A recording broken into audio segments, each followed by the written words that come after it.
We kindly now ask that you please stand if you are able and remove your hats for the singing of the Canadian National Anthem, sung by the Redwood Acres Public School Choir.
Everyone, and welcome to the Sudbury Community Arena for tonight's Ontario Hockey League contest featuring the hometown Sudbury Wolves and the visiting Oshawa Generals. I'm Rick Wyman along with our guest color commentator Ryan Love. And Ryan, interesting matchup tonight. Generals coming off a big upset in North Bay last night. What can we expect this evening?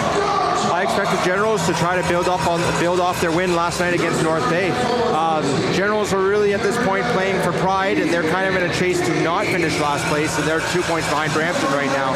So I expect the Generals to just, like you said before, they're 5-5 in their last 10, just to try to build up some momentum and just get ready for next year, get their reps in. And you alluded as well to the fact that they're playing much better in the second half of this season. Well, you know what? A lot of players are getting their opportunities, right? And they know that they're thin roster right now. So, you know, you're going to get your opportunities. You're going to get your opportunities to make your mistakes. You're going to get your opportunities to grow, right? And a lot of these players have been a lot better since the last time they were here. Okay, Sudbury Wolves going from left to right. And the Generals in their standard white, the Wolves in blue, and we're going to get a puck drop and get this game underway here in Sudbury as the puck winds its way into Generals territory, picked up by the Generals and eked out off a stick at that time by Aidan O'Donnell all the way down. They're going to call that icing.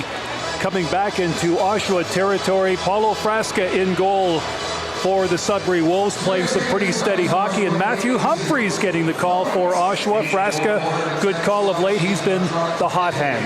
He has been the hot hand, and Frasca has been doing well, and Humphreys is giving Jaden Chalette a little bit break in the Oshawa net. Jaden Chalette had about 40 shots last night in their win against North Bay, so Humphreys now gets an opportunity, and I think they've been rotating them, just going back and forth no matter who wins or who loses. I think that's helped them a lot. Face off to the right of Humphreys, back to the point.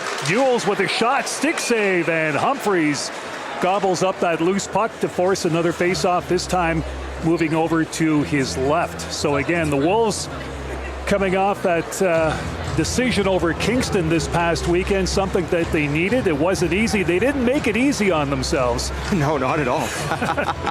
3-3, and they had to pop in a couple of late third period goals, so we'll see what they bring to the table tonight. I always say they play well against good teams, not so good against teams of their own ilk or the lower lights in this league.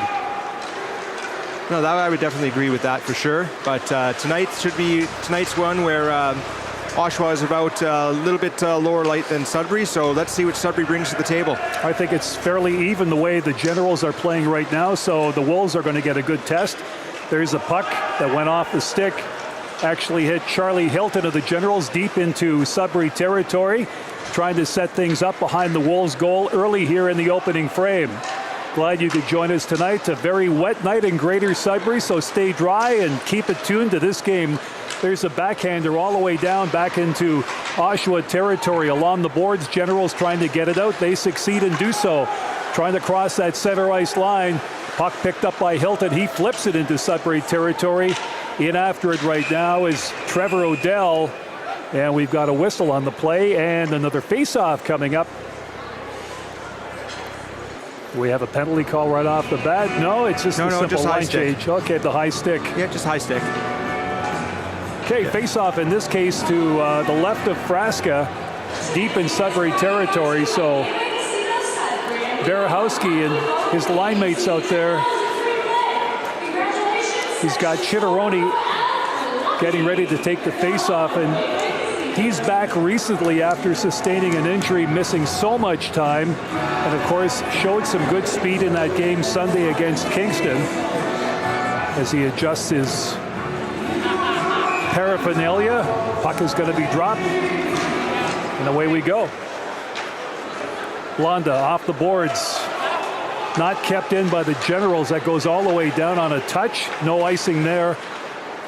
Off the boards and back out. Blonda had it and lost it, and it's back in the Oshawa zone. In on the forecheck is Coughlin. Shot back into Sudbury territory. Blonda back for it. His backhander on the far side, and the Wolves will get it out forcefully. Across the center ice line, there's a weak backhander into the corner. Chitteroni chasing after it. Glove down by Coughlin. Coughlin with a shot. Rebound out in front. And from behind the net, Chitteroni thought he may have popped one in off Humphreys, but play is called, and we'll have a face-off to his left in the General zone after just a few minutes here in the opening frame. You're talking about Chitteroni earlier. It's like, you know what? It's like he hasn't left. They keep giving him the same amount of shifts. They put him on the top six, and you know what? He's thriving with it, and he's looking as good as he did in November when he was last playing. He comes from good lineage because his father, yes, uncle, brothers, they're all quite vested into doing the best they can whenever they get an opportunity.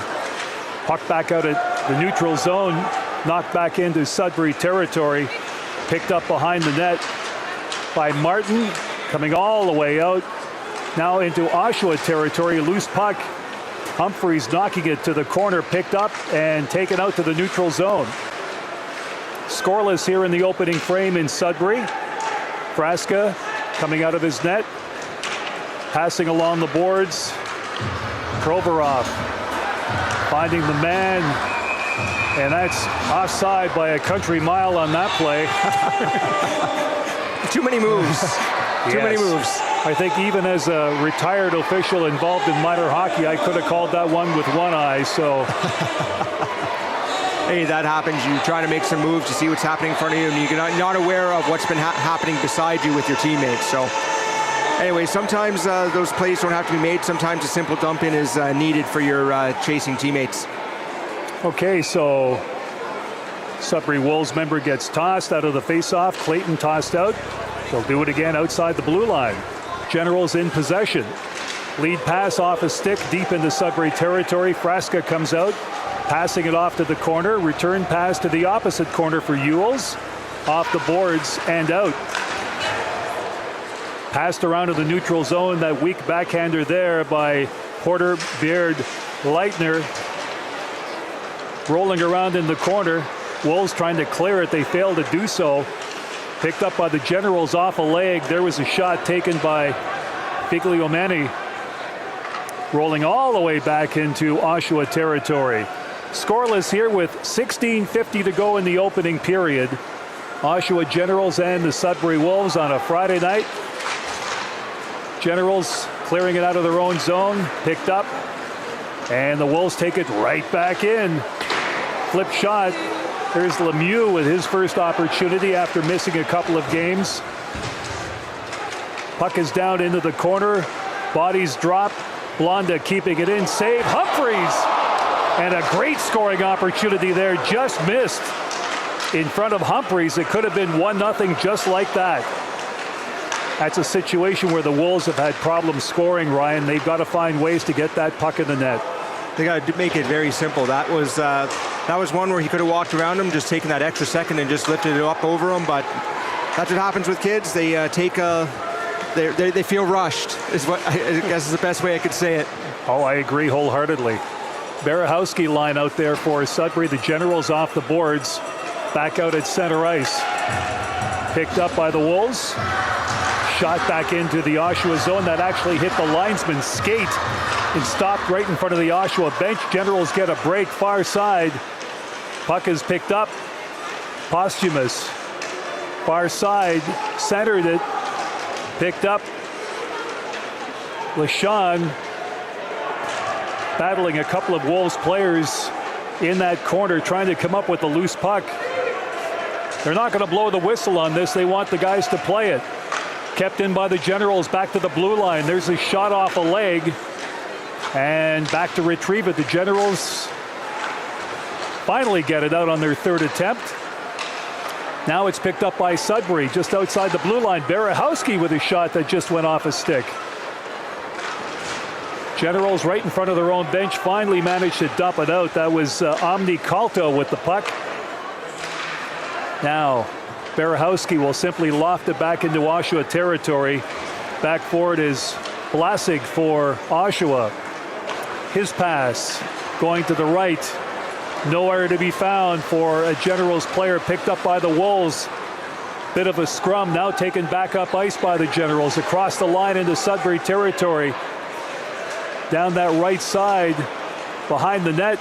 Loose puck picked up. Can the Wolves clear? Yes, at center ice, and it's kicked right back to the blue line. Good soccer move there. Generals force it in deep. In after it. Rowan Sang along the boards, gets bumped. Right in front of the Wolves bench. Wolves break out this time. Across the line, there's a pass to the far side. And the play is called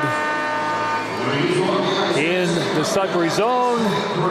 And we've got a TV timeout, so some scrambling hockey here early in this opening period. Yeah, not a lot of passes being put together right now. Just, you know what, there's some scrambling, there's some bouncing pucks. The ice is either good or the ice is either bad in Sudbury Arena. let's be honest. So it is what it is. The puck's bouncing and whatever else, but they'll get it together. Once the ice settles down, they'll be able to put a few passes together and whatnot. But it's been a lot of dump and chase so far. It's been a while since these two teams even played each other at the end of the day, so they're just kind of feeling each other out. Is it just me, or at times we found that this season the Wolves have struggled in the opening period? It's like they got to get their feet going and get the game plan going and simply start functioning together as a unit, because they've struggled at times in the opening period. Others they haven't, but it happens. The struggle happens more often than not. Yeah, they don't always start well. Like, they're ready to go, they're well prepared for the game, but they just want to see what the other team's going to do, and then they make their adjustments. Face off to Humphreys right, and false start there. They'll try it again. Now the puck is dropped. Loose puck in that face-off circle. Picked up by the Generals. Dumped all the way out. Across the blue line into Sudbury territory. Gonchar was back for it. Cleared back out. There's Lemieux. His pass intercepted. Generals throw it back into Sudbury territory. 13:37 to go. Opening period. Still no score. Nemitz has a handle on it. Passed off. Dumped back in. Lemieux with that backhander. Generals recover that loose puck. Rink-wide pass attempted for Franson. He had to go chasing for it behind the Wolves net. Wolves come up with that puck. They'll clear off the boards. No sustained momentum so far, as we just said. Lemieux with his stick on the puck momentarily. A shot. Humphreys had to go down to make the save. Generals on that rebound. So far the shots are listed 3-0 Sudbury, so we're still waiting for something at Frasca. There's a shot on goal. We can celebrate that. It's a 3-1 count in terms of shots on goal. Seek and ye shall find. There you go. That's what happens. You say, they haven't got a shot yet. It always happens that they're going to get a shot eventually. So that's just the way it works. You know what? Sometimes when you are having this scrambly play and the shots are low and whatnot, you got to get some shots in the net. Just sometimes it's easy just to get the shots in the net and go for the rebound instead of trying for the passes. Just do something simple to start off with until the game comes to you. Frasca with a 3.24 goals against average, his save percentage .905. He's been a stalwart in some games. And again, I would expect him to get the hot hand come playoff time in just a couple of weeks. Here come the Wolves out of their own end. Henderson chops at it. Puck goes back into Oshawa territory. Picked up, centered out in front. Henderson couldn't control it. And the Generals break it up and take it back out. Into Sudbury territory. Owen Griffin chasing after that loose puck. Chipped off the boards by Henderson. Loose puck picked up. Here come the Wolves across the line. Here's a pass out in front. They score!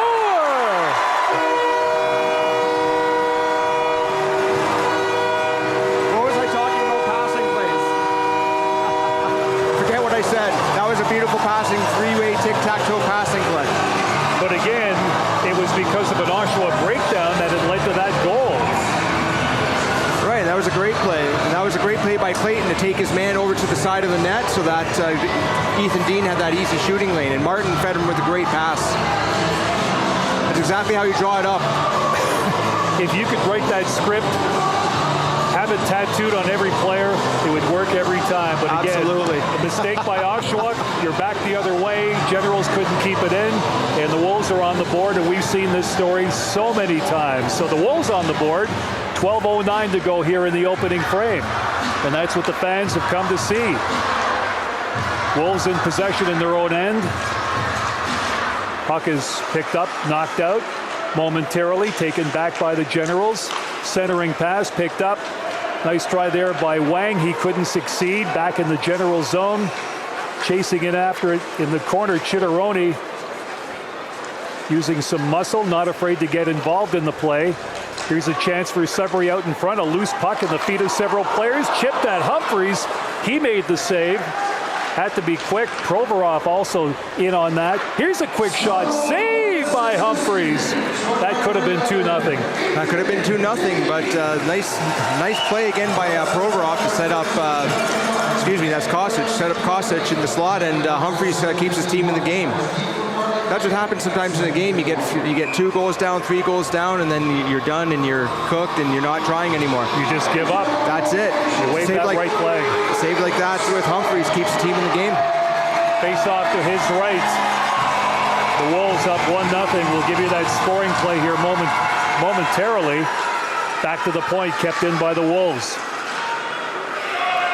Looking for a free body. Puck rolls into the corner on the far side. Battling along the boards. Bit of a scrum going on.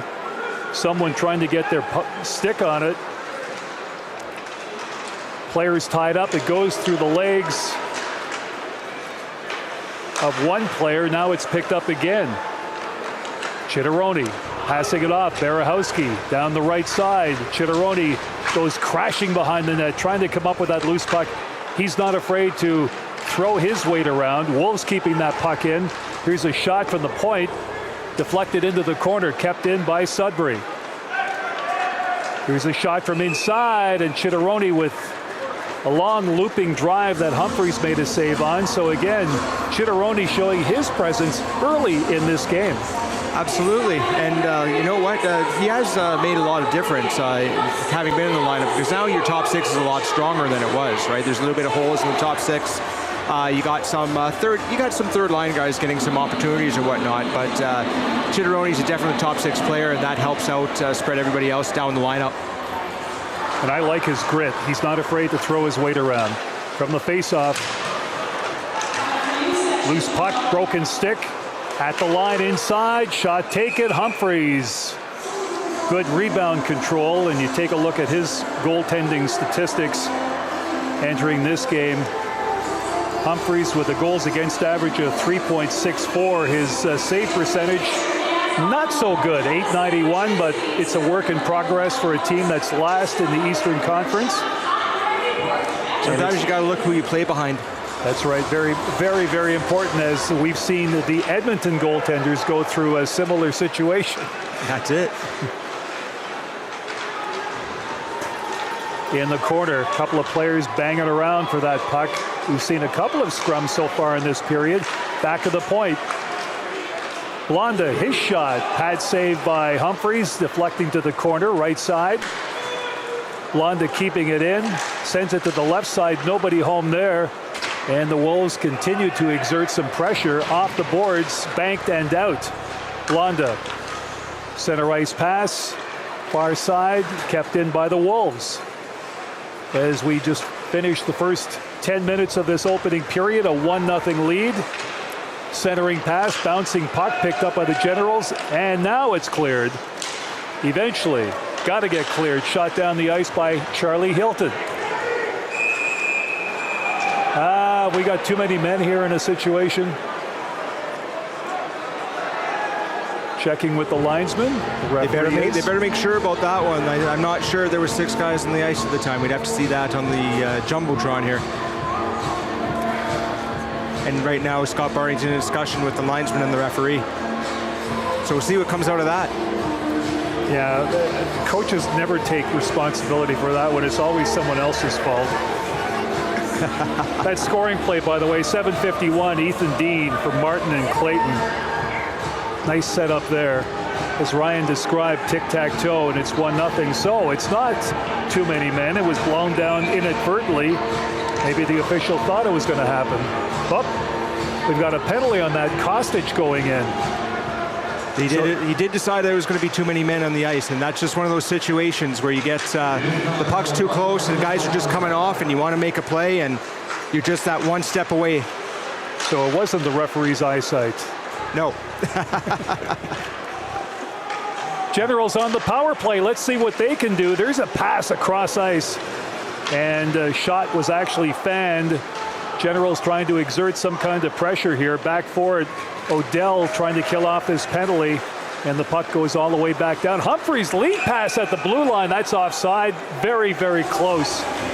Very close. And some of my ex-referee buddies, Matt LeCavalier and Blake Wisniewski, in on the call on that one, but it was Wisniewski who made that call, and very close from Humphreys all the way down from the goal to the Sudbury blue line.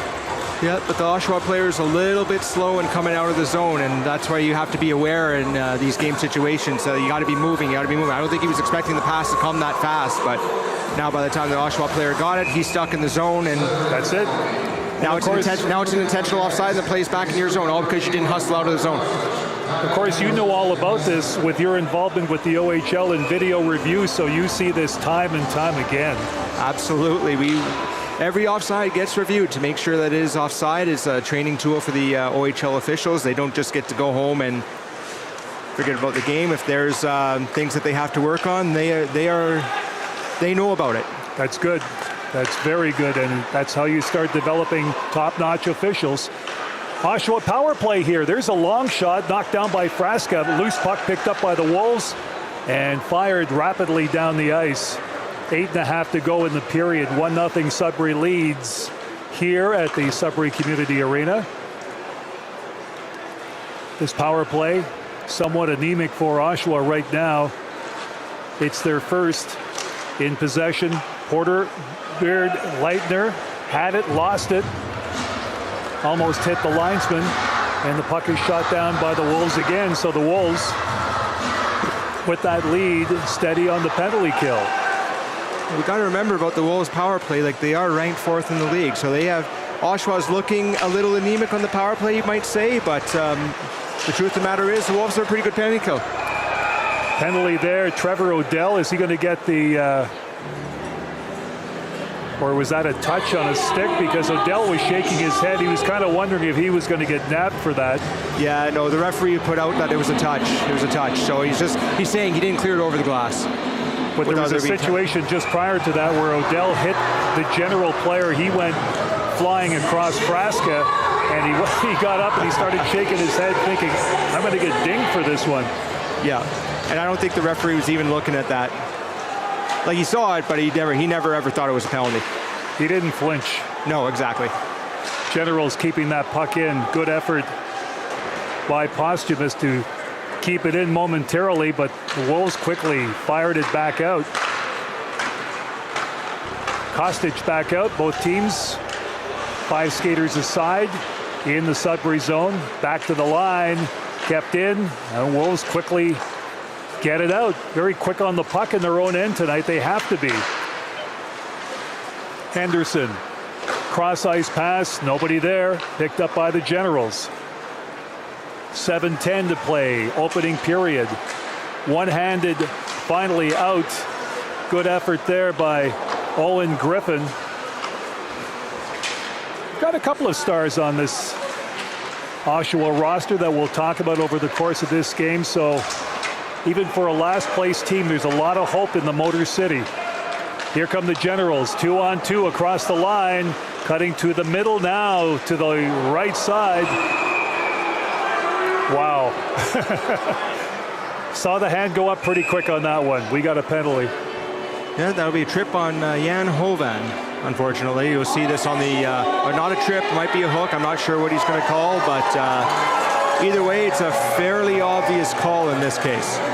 Yeah, it's something that you can't let slide, because if you do that, it's going to be a matter of you're going to let, and players will take full advantage of this at this OHL level. They said, hey, they didn't call that. Maybe I can do something else. That's it. And a lot of these referees in the next few weeks are going to try to get some playoff games, trying to earn some playoff games. So they're going to make sure that their calls are sharp and correct. And I also see the OHL or the OHA development camp for referees is coming up. They're taking registration right now. They want to get the younger guys in, see what they can do, and start developing them, whether they play Tier 2 like the Sudbury Cubs, NOJHL, or even take the big step to do this.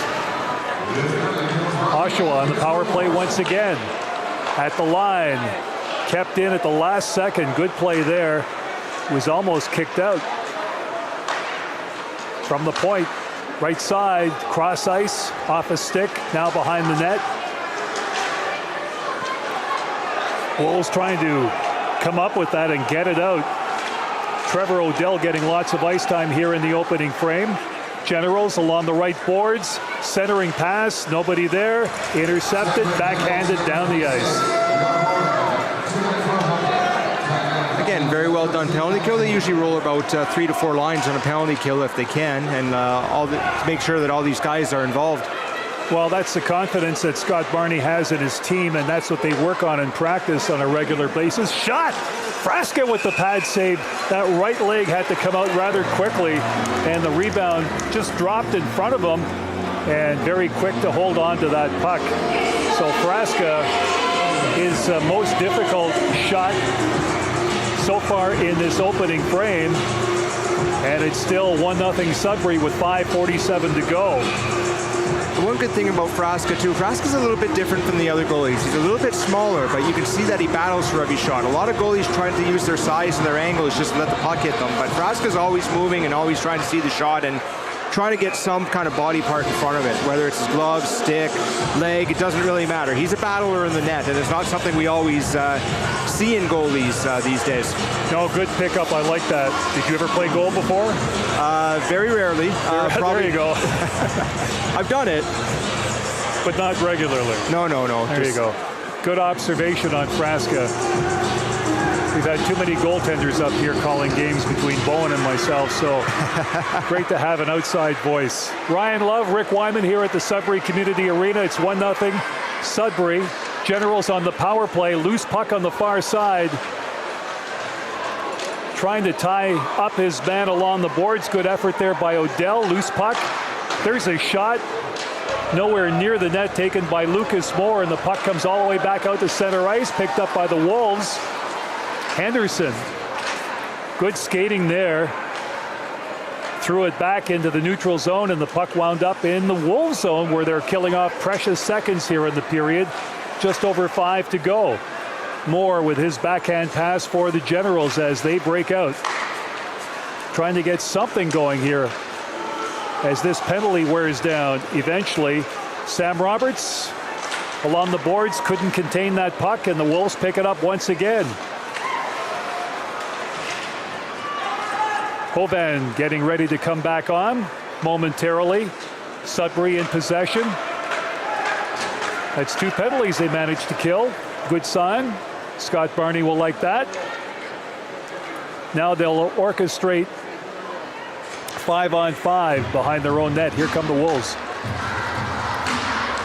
Weak backhander into Oshawa territory picked up. Circling. Generals come back out. Back into Sudbury territory they go. Trying to chase that loose puck. This dump and chase style is not working out well for Oshawa. They're not coming up with the puck, and the Wolves are doing a bang-up job of being there first and managing to get it out. So the Generals will try again. At the center ice line, puck shot back in by Hudson Martin. You may remember his dad, Neil, who played for the Wolves in the 90s. Quite the guy. Solid player. Hudson hoping to become one and the same. Keep that name recognition up. Here come the Wolves into the corner. Coming out. 3.5 to go in the period. Settling things down. Wolves go for a change. Nemitz out there along with Odell and Lemieux. Love that number 66. Here come the Wolves across the center ice line. Shot back in. Humphreys can't contain it behind his own net. Trying to come up with it, but failing to do so is Colin Feely. Loose puck to the side as Humphreys went down. Inside the line, there's a shot. It almost picked off the referee. The Generals struggling here to get the puck out. Now they succeed. Brooks Rogowski shooting it in. Into the corner. Rogowski battling his man. Does not come up with the puck. That was Blonda that finally passed it ahead. Wolves at center ice.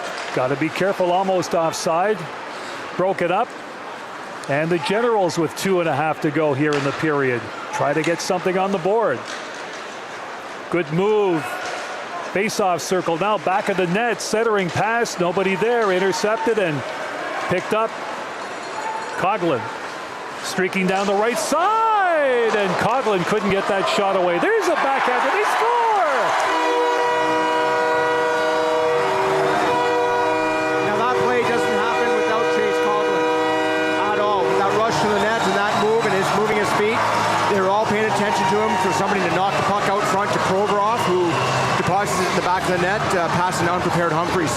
Wow, Provorov didn't have to do that much. It was all set up by Chase Coughlin, and again, he couldn't get the chance. He couldn't get that initial opportunity, but the puck came out, and again, we saw the same thing on last week. You'll see work behind the net that offers. All of a sudden, the puck pops out in front of the net with nobody there, so you've got to cash in on it. And that's why you got to keep moving your feet. Chase Coughlin kept moving his feet and got the puck, and the puck follows you if you're not lazy most of the time. So this is a good thing, and that was a great play.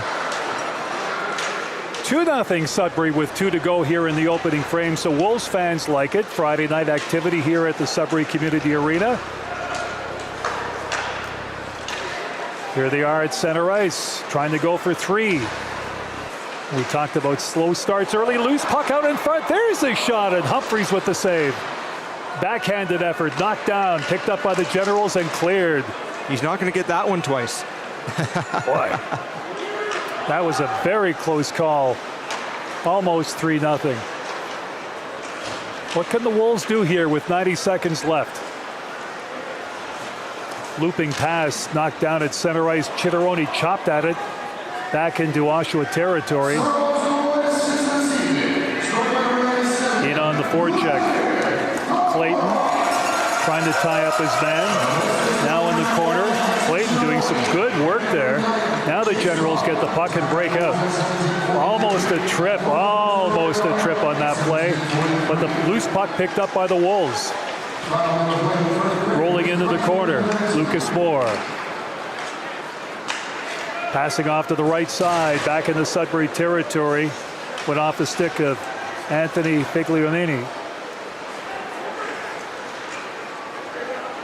Wolves will try to kill off the remaining 40 seconds here and escape with a 2-0 lead.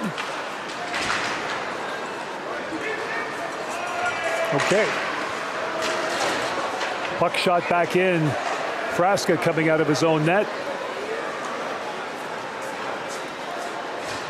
We've got 23 seconds left on the clock. One last rush or two, maybe for the Sudbury Wolves with a 2-0 lead. Pass knocked down in front, picked up. And the Wolves doing a good job of recovering after that loose puck. Was almost gobbled up by the Oshawa Generals, and that'll be the period. 12-4, the Generals. We talked about an anemic power play. They couldn't do anything, and again, 12-4, pretty well indicative of a 2-0 lead for the Sudbury Wolves, Ryan. Yeah, it's very indicative. The Wolves carried most of the play. They got the better chances. They killed off 2 penalties, had no power plays, and they never really looked to be very much danger during those penalty kills. Penalty kills very well structured, and the Wolves' goals were well earned. Okay, so Ethan Dean at 7:51 from Martin and Clayton. 1-0 Sudbury, and Provorov from Chitteroni and Coughlin made it 2-0. 17:43. That's why we have a 2-0 lead here in Sudbury. So we're going to throw things over to the BTB boys to take it over. First period intermission. Boys? What's going on, everybody? Welcome to the BTB live stage. We are here. Wolves, Oshawa Generals.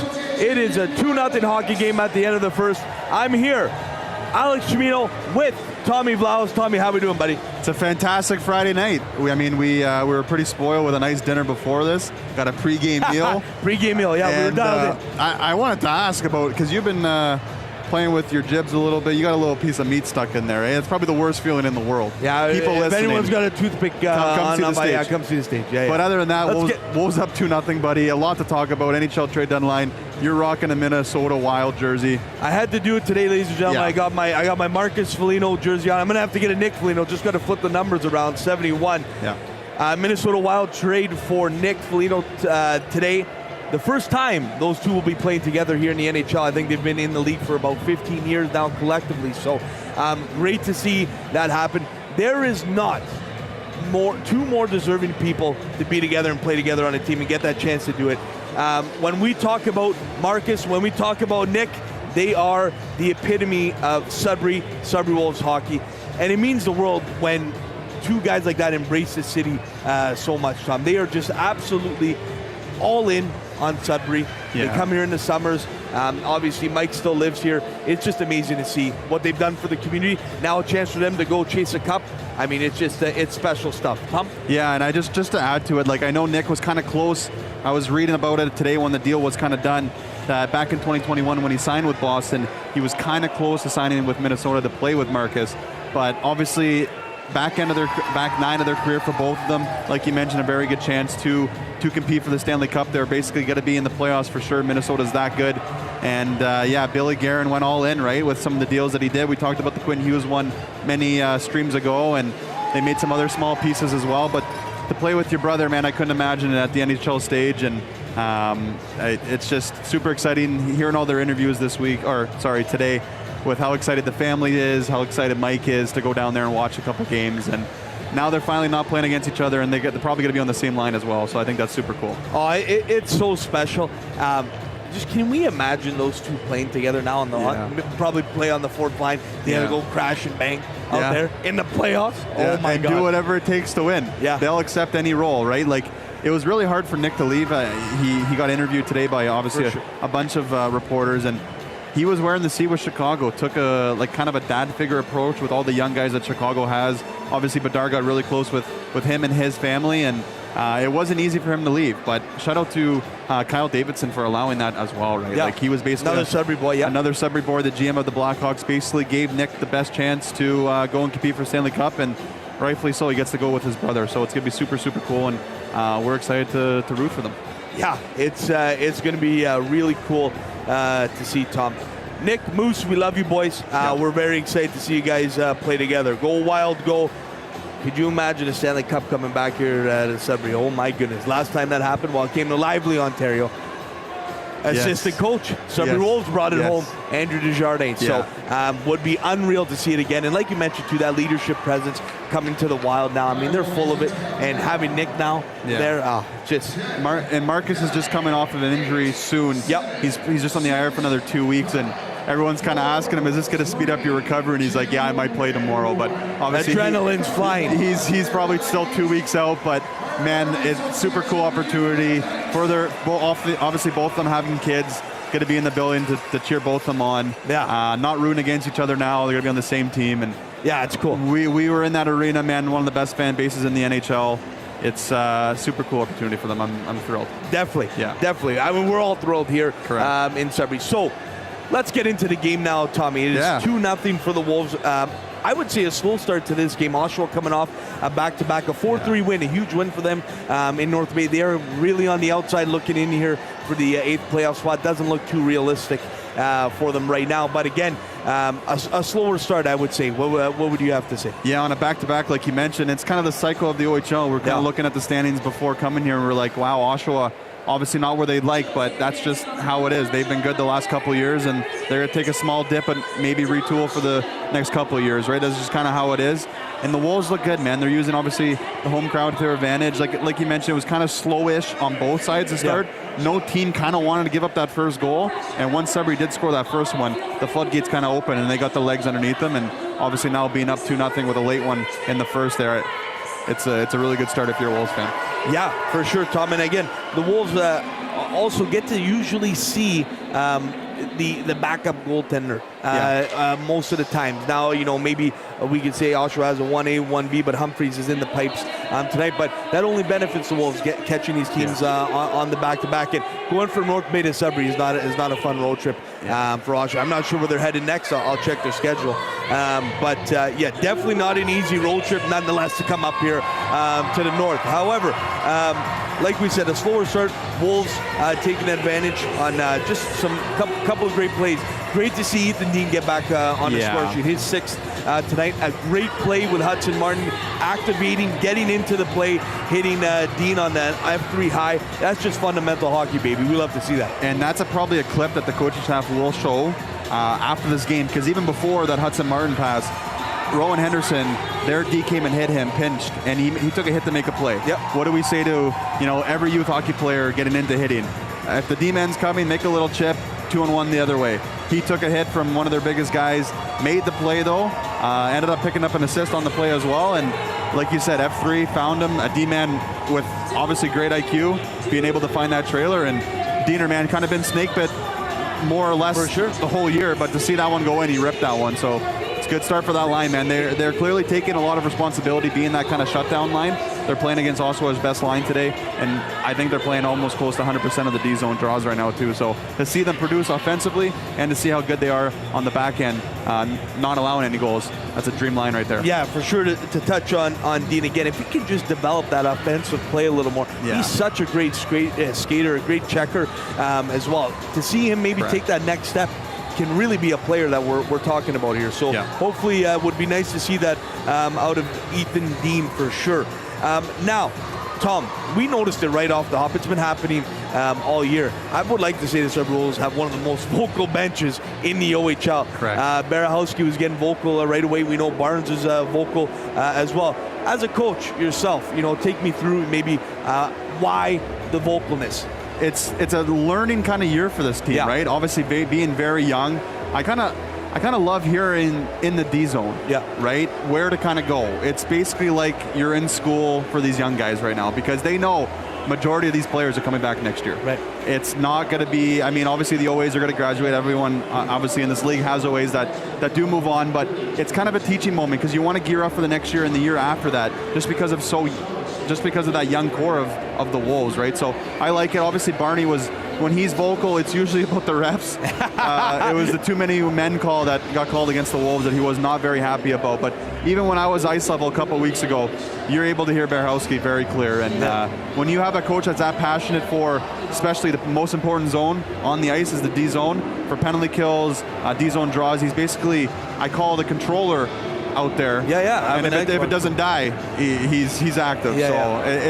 I just like it because of how young the team is. I think it's needed right now. Yeah, and I totally agree. I love to see the vocalness as well. I think the players, you're getting players to play your system, getting players to buy into your system. You got to tell them where to go sometimes and where to get going in certain spots. And I think, as time goes on, these players start playing the right way. It won't be as much. You're not seeing as much, but I have no problem with it as well. Just to know that we wanted to make on it for sure. JC Lemieux back in the lineup tonight. Since he's been with the Wolves, Tom, he's got 18 points in 15 games. Obviously, we talked about it on the podcast quite a bit.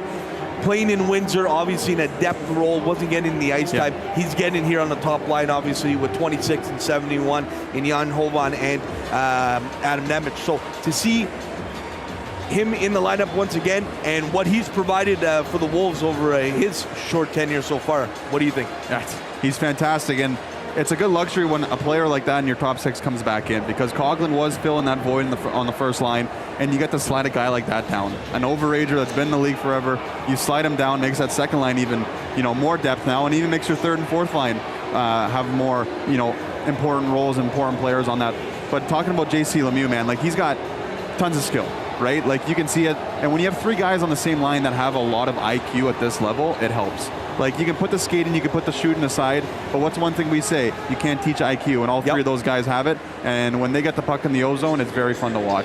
It's a treat to have him back, and I know the staff is clearly happy with him, because that first line is out there, majority of the O-zone draws, just to try to get him offensive zone, entries and pressure. So definitely.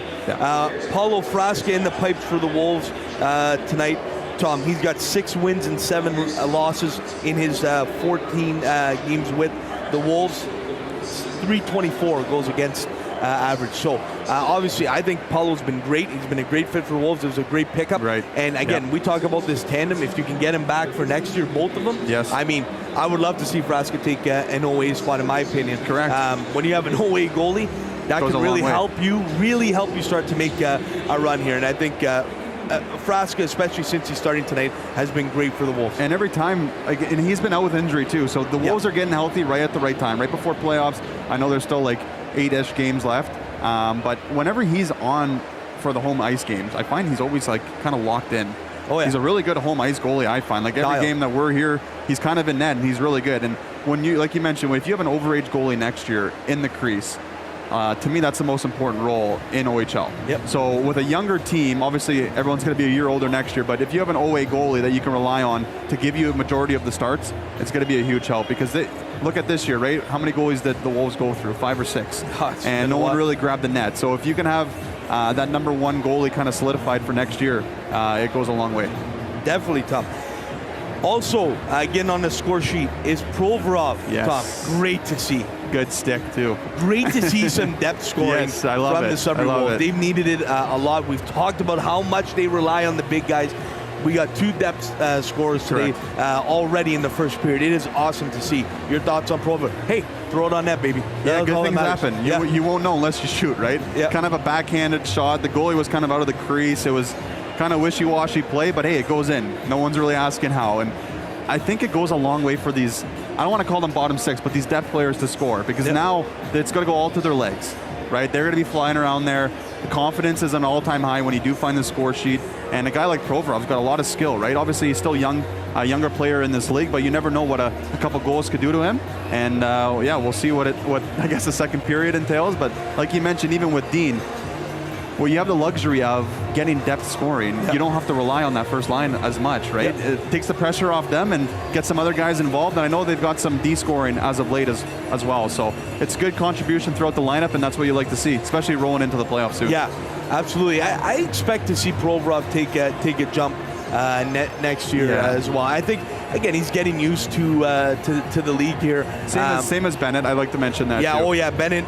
Big boy, right? Big fan of Bennett. Plays a 200-foot game. Yeah. He's going to be so valuable for the Wolves, my opinion, coming up. And again, the Wolves do set themselves up nice for maybe a little bit of a run here next year. We call it a retool, call it whatever you want. If you get the right guys back, which is going to be the majority of this team, I like the balance in this lineup. Maybe add a couple more depth pieces for sure, but it could be a decent run for the Wolfers. And I love that they got OHL players now, right? Yeah. You get JC Lemieux here for half the year, get him familiar with a new city, new teammates, new locker room, new system, everything. Rather than just, you could have probably got a slew of picks. You probably could have got more than just him and more picks, right? But you don't know what those picks are going to turn out to be. Yep. And usually draft picks take some time. Yep. But you got a player right now in JC Lemieux that's on your first line, obviously coming back from injury. And even Eula on the back end. Yep. He's been great. Physical D-man. Steady. And a guy that you can plug in that can play right away for you, right? So it's good to see.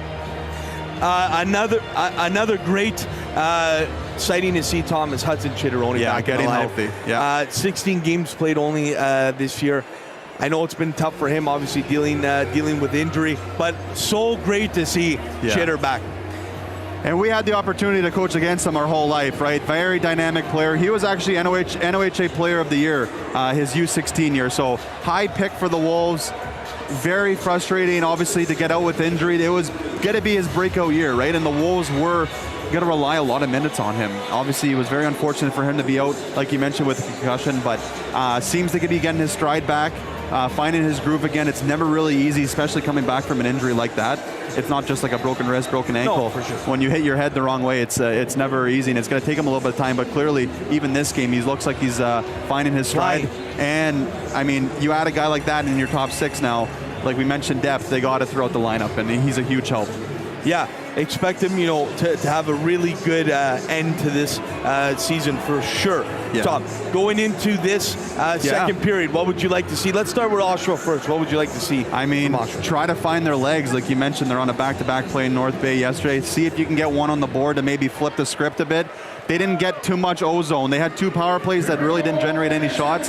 So if I'm Oshawa, I'm trying to find any way to generate shots and get that next one. For the Wolves, keep going, man. Like, you're up 2-0, depth scoring. See if you can get a few from other guys as well. Maybe that first line can come in and contribute. And I think the next power play is going to be in our favor. So contribute when you can, if you do get it. That's the only point I was going to say is the next power play's got to come the Wolves' way. I mean, 2 great penalty kills. For sure, the Wolves are taking the ice here as well as the Oshawa Generals. It's a 2-0 hockey game here at the Sudbury Arena. The Wolves looking to clinch that 8th spot for the Wolves. It might be tough to get to the 7th spot, but looking to clinch that 8th spot. We are going to send it off now to Rick and Ryan. Going to send it off to them now. 2-0 here. You're hearing from the BTB live station. We'll be back for the second period intermission. 2-0. Wolves will send it back to those beauties. Rick Wyman and Ryan Love back here at the Sudbury Arena. After 20 minutes, it's 2-0 Sudbury. Let's check the out-of-town scoreboard. Kitchener leading the Sioux 1-0. London 3 and Erie no score. Brantford 1-0 over Saginaw. Peterborough battling for that 4th place standing in the Eastern Conference, 2-0 over Niagara. Flint leading Sarnia by a score of 1-0. Brampton, oddly enough, losers, they haven't won in 12 games. 1-0 over Kingston, and Owen Sound trailing Guelph by a score of 3-0. So, quick observations heading into period number 2. What do the Wolves have to do to make sure by the end of the 3rd period that they can come away with a victory? They have to do exactly what they did in the first period, much of the same. Just get pucks deep, got to get pucks to the net, and you know what? Just stop them at the blue line like they're doing. They're doing the dump and chase, they're recovering it very quick, and they're getting out of the zone. And the less time you spend in your zone, no matter what, the more time you spend in the other team's zone, the less chance the puck's going to go on your net. I'm kind of surprised that the Generals continue to utilize that dump and chase, because they're not coming up with any pucks in the Wolves zone. It's always the Sudbury player getting the puck first. The thing is, it's a function of their team, unfortunately. Like, they've got a few prospects right now. They've got a few younger prospects, but the majority of the players don't have the skill that they have of previous Oshawa teams. So to a function of their team, that's how they kind of have to play. Generals run off that face-off. Play is called, so the face-off coming out after that errant pass. They'll drop it in the neutral zone just outside the Sudbury blue line, and Oshawa going from left to right this period. Shots on goal 12-4 in favor of the Wolves after 20 minutes of play. And the bouncing puck winds up in Sudbury territory. Passing it around is Gonchar, and the Wolves get it out. Chipped off the boards. Ewell's trying to come up with it. Swipes at it. Back to the point. Generals keep it in. There's a shot. Stick saved by Frasca. Loose puck. They score! The Generals on that rebound that quickly came off Frasca's stick. And Oshawa, after only 30 seconds, back in this game. Those goals in the first minutes of periods or the last minute of periods are killer. Wolves kind of came out a little bit overconfident in the fact that they had the 2-0 lead and whatnot. And then Oshawa gets right back in the game. We're watching the puck, we're not watching the man, and boom, puck's in the net, as you can see on the replay. Yeah, that's 2 goals tonight where you've got to pick up that loose guy in front of the net. Someone's got to be aware. And again, that's all about communication and positioning, and the Generals are quickly back in this game. 2-1 Wolves on that goal after only 30 seconds will get you that scoring play here momentarily. And Frasca did what every goalie is supposed to do, make the first save. And you know what? He did them one better. He made the second save as well. That was a quick bounce off his stick. And the Wolves will have an opportunity to get this back right away as Generals take an interference penalty. So the Wolves have a chance to redeem themselves and get that 2-goal lead back. Yeah, that was the call right after the puck drop. Figliomeni from Smirnov and Leshon, 30 seconds. So Figliomeni, his 4th of the season, cashed in on that loose puck, and the Wolves get a taste on the power play now. The face-off to the right of Humphreys, won by Sudbury. At the line, passed off to the side by Gonchar. There's a quick shot. Humphreys with the save. Loose puck behind the net. Rings one off the glass all the way down. Frasca will come out.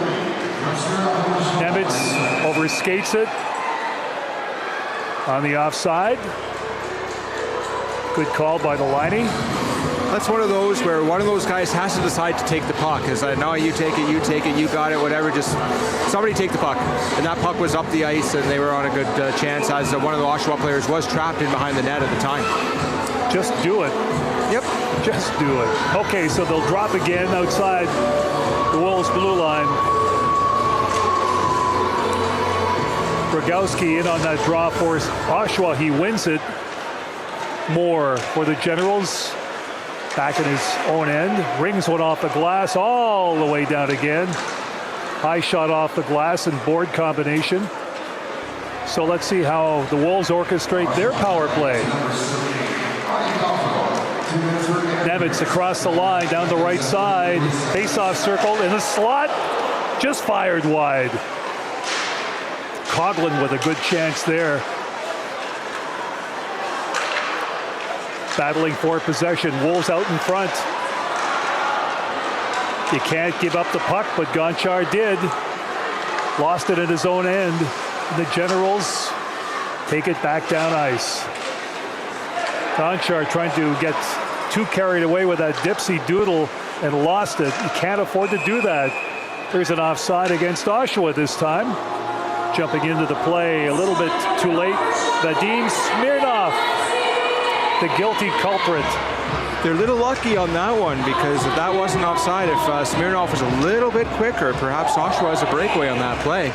And you're going in against 4 forwards on that power play. So, you know, guys aren't going to have a lot of defensive awareness there. Chitteroni in on that faceoff for Sudbury outside the blue line. Puck is shuttled back to Frasca. He'll leave it. And with 2 minutes gone in this period, it's 2-1 Sudbury. Trying to get around his defender was Provorov, hooked in the process, but no call on that one. It's not minor hockey. They let a lot more go at this level. Wolves in possession, trying to get that puck across the Oshawa line. Tipped ahead. Good effort there by Bennett. Henderson, side of the net, stick save, he scores! Rowan Henderson. I want to know how he got that puck through, because it looked like Humphreys had made a stick save on it initially. And I think the whole arena heard that stick. I want to see this on the replay here. And I think it might have just went under his stick. Oh. It hit his edge of the hit the end of his stick and went in the net. That's kind of a. He had it 99% covered, but just that one little space, Henderson found it, and I think Humphreys played that a little bit casually, and it looks like Humphreys is going to be coming out of the net for that one. Or is he going to blame the stick and grab a new piece of timber? Here it is. It's the stick's fault. It's a new goalie. Nope, we have a goalie change. Wow, that was quick. I guess coaching staff did not like the look of that. Pouliot did not like that goal at all. But you know what? Here's the thing about that goal. Henderson was allowed to walk in right from the boards and just go directly to the net and get that shot off. Too easy. Too easy. And Humphreys had to play either the pass or do I play the shot? Do I play the pass? What do I do here? Right? Because there's nobody there's nobody close to him. So, Jaden Shalott in goal now for Oshawa. So we go for a quick change. Shalott's average 3.70, his save percentage 885. 2 shutouts for the Generals, so let's see what he can do to stop the bleeding.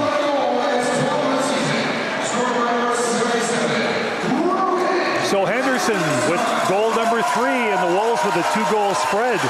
Bouncing puck in the Sudbury zone. In after it.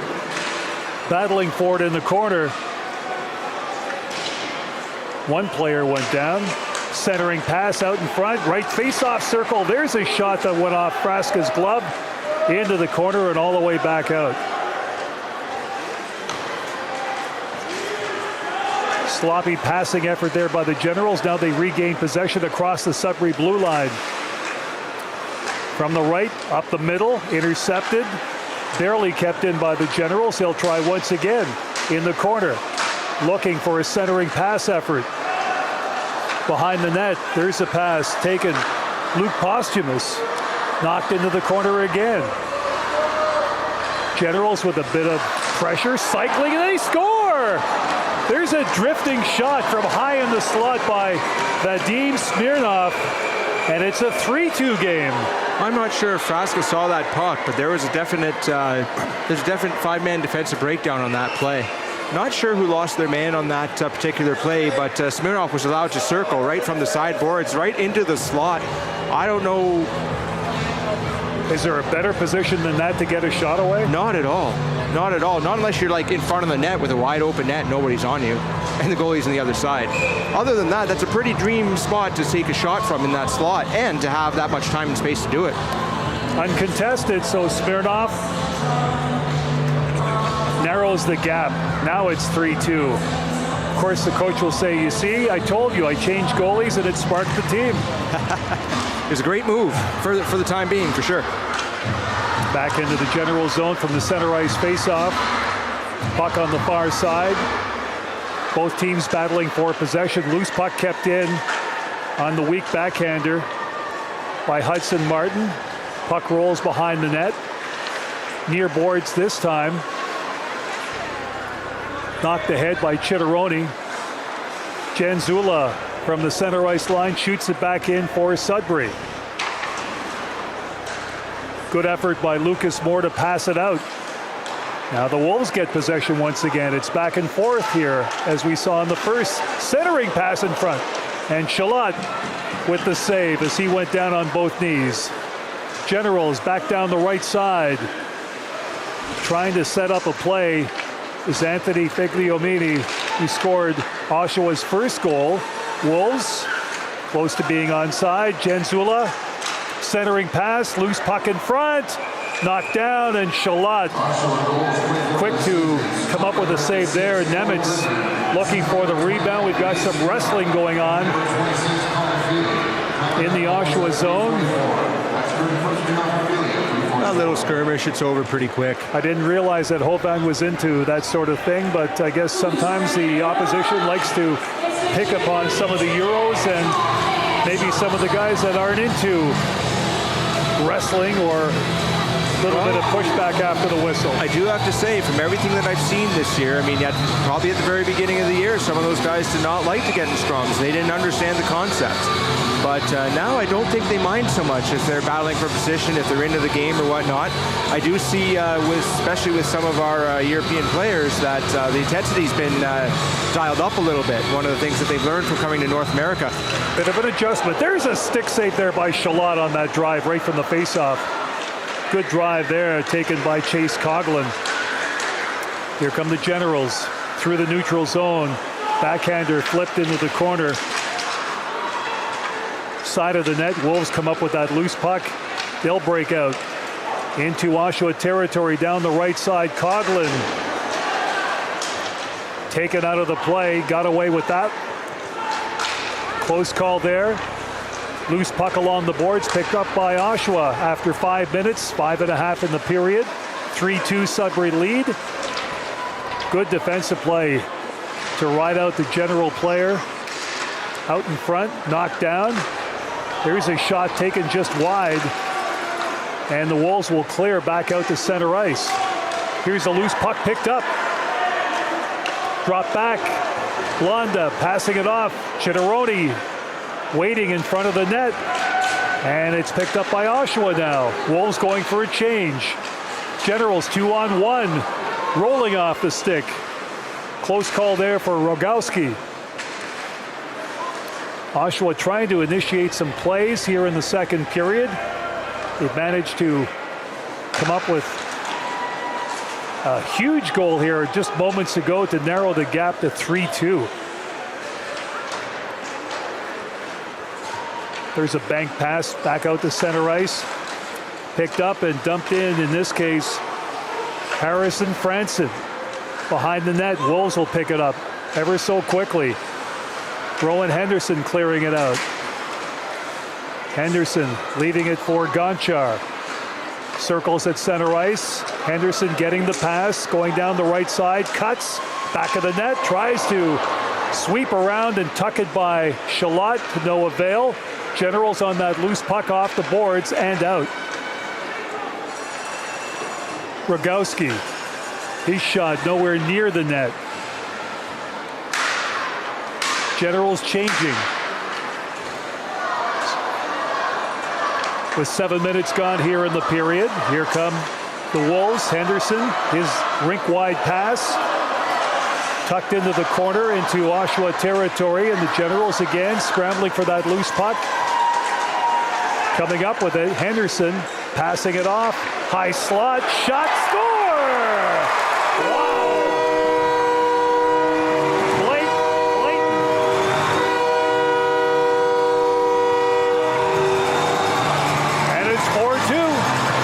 See this in a minute once this comes up on the Jumbotron and Sudbury, the big screen, whatever we want to call it. There's some good movement and some great passing, right? Guys are moving their feet and they're taking players with them, so that Billy Clayton has that wide open slot, kind of like Smirnoff had in that other goal. Now it's Clayton's turn to have that wide open shot, and he makes no mistake. Yeah, and Gonchar with that delay, passing, drawing it back, then passing off, and Henderson skating well as he normally does. 4-2 Sudbury. So Gonchar has really developed that maturity and whatnot in his game since he's been here since September. Just to hold on a little bit, make those plays, see what develops, and then make the proper play to get the puck to the net. Well, we mentioned transition before. I swear it's got to take 3 to 4 months for some of these guys to adjust to North American style hockey, plain and simple. And not only just like the European players, just like even like rookies to the league, right? Whether it's midget hockey, OJHL, NOJHL, whatever it is, there's a good 3-month adjustment period for all of them. It's all part of that learning curve. Generals in possession at center ice across the line. Sudbury territory. Oshawa down by 2. Puck into the corner. Generals trying to come up with it. Wolves really crowding the inside now. Defensively, not giving Oshawa very much room. Wolves getting physical. Really, here's a loose puck.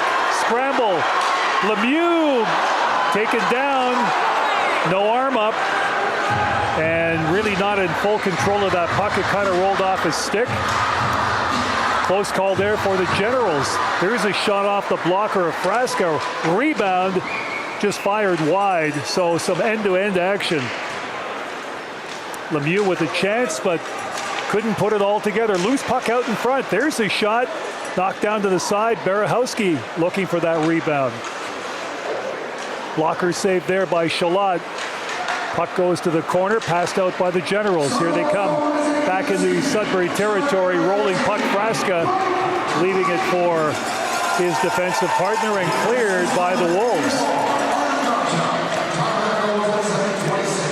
So Gonchar getting an assist on that last goal as well as he should. Here's Odell from behind the net off the boards and cleared back out.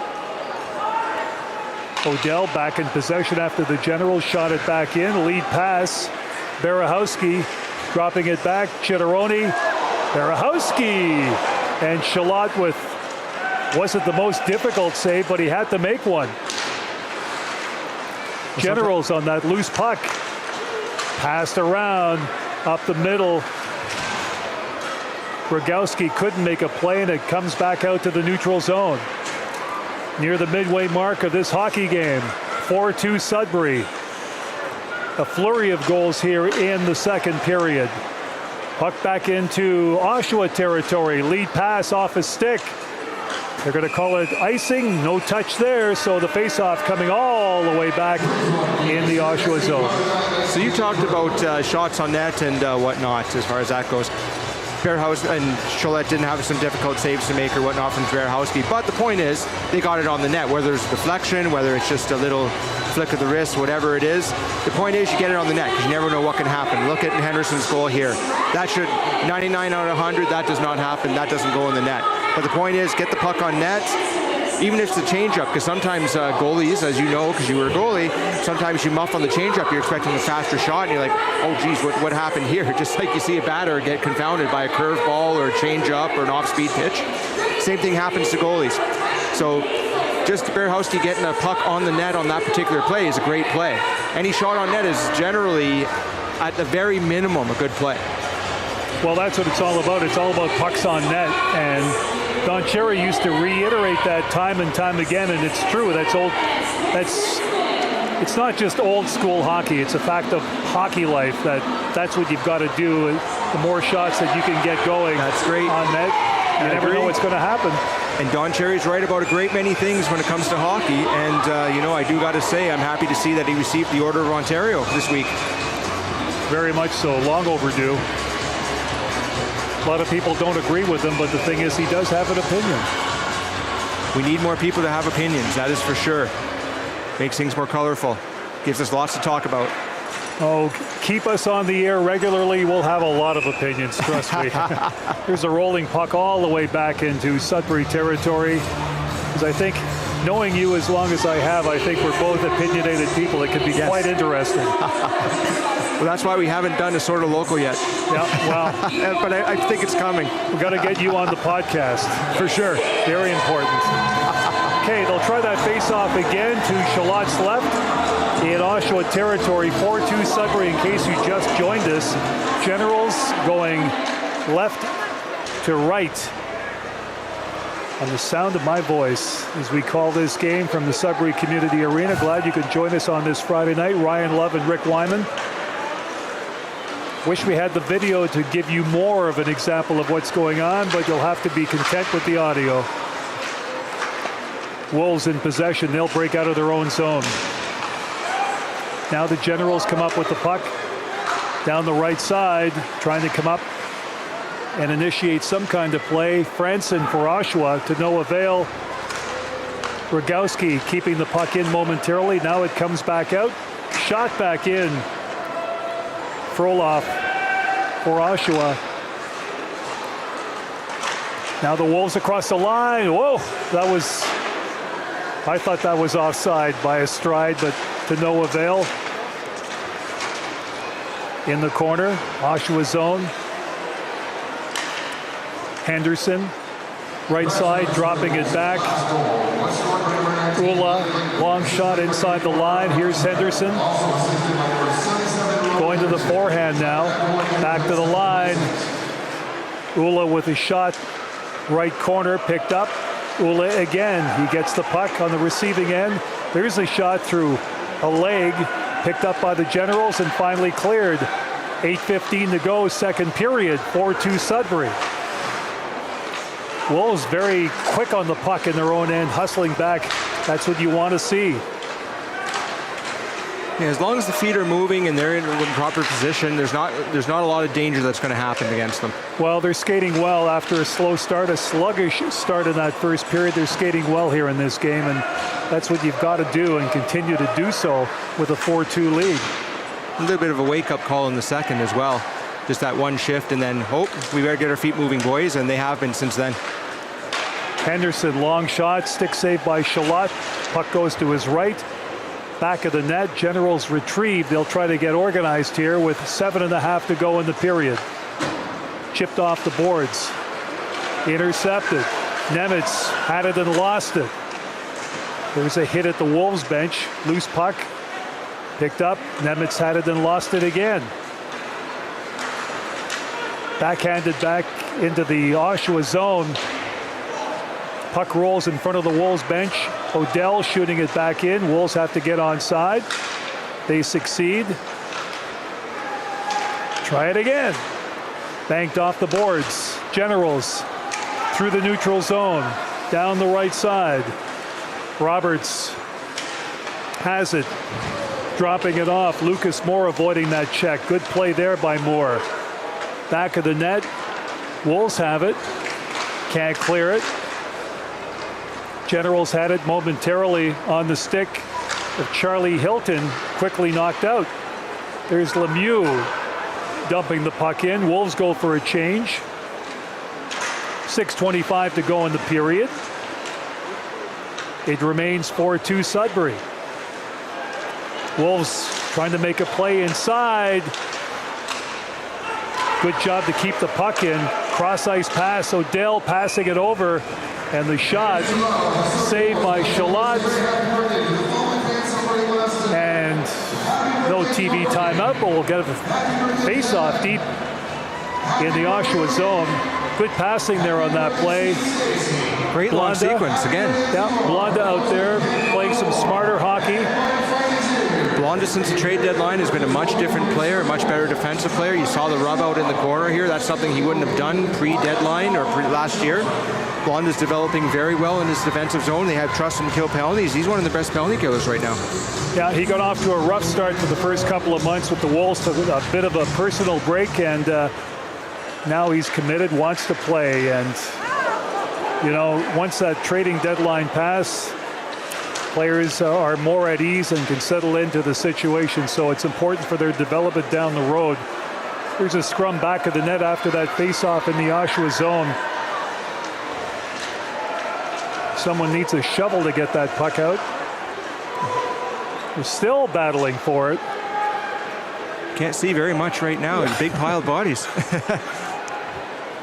No one wants to give it up, and the referee's there. Play the puck, boys, because that's what we're told to do in minor hockey. Let them play it out. Wolves keep it in. Now they get the free puck. Gonchar has it intercepted. Wow. That pass could have been dangerous. Back in the Sudbury zone. Wolves emerge with that puck, so they're hustling. They're hungry for that puck. Back into Oshawa territory. Centering pass there. Good individual effort by Odell.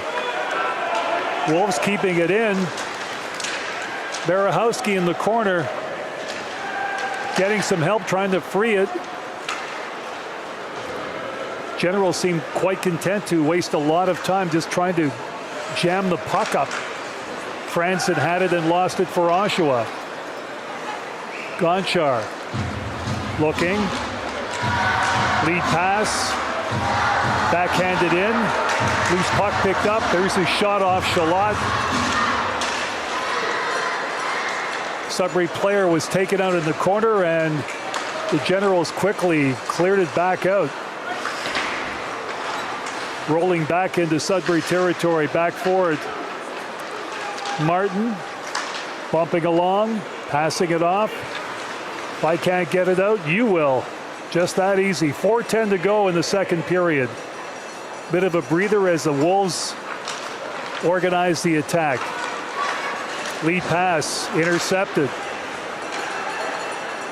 and retrieved. Matthew Wang. Lots of ice time for him in this contest. We've got a TV timeout on that icing call. 3:53 remaining, period number 2. It's 4-2 Sudbury in control here in the second period. Ryan? Now, you mentioned a lot of time. You mentioned sometimes we've talked about this Oshawa team or whatnot. and they were the finals 2 years in a row. Good teams, but then just could not get past London. And now they're at their bottom end of things. The good thing about playing for a team like Oshawa right now is that if you're a young player, you're going to get lots of ice time. You're going to get lots of room to grow. You're going to have lots of opportunities to make mistakes and to grow from them. And you have a coach who, right now, who has been to a Memorial Cup. I believe he's actually won a Memorial Cup in the Quebec League.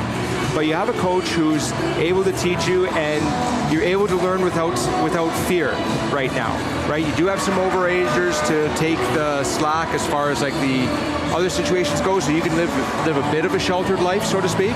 But this is a well-constructed team as far as a rebuild team goes. You have some decent goalies.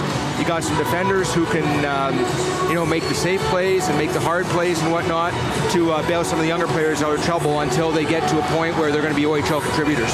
Well, Oshawa, just like Peterborough, Ryan, you know this. Storied franchises. Absolutely. And never down and out very long. They always manage to rebound well and win titles. Here's a shot off the blocker. Shalat. Generals can't clear. We're down to 3:40 here in the second period. Wolves keep it in at the line. Good line play. Ula, his shot. Hit a body. Puck rolled into the corner, and the Generals will clear. Here's the lead pass down the right side. Quick shot taken.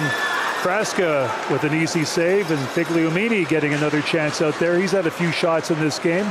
Wolves out shooting Oshawa 27-11, but as we all know, it's not the shots, it's the chances that matter.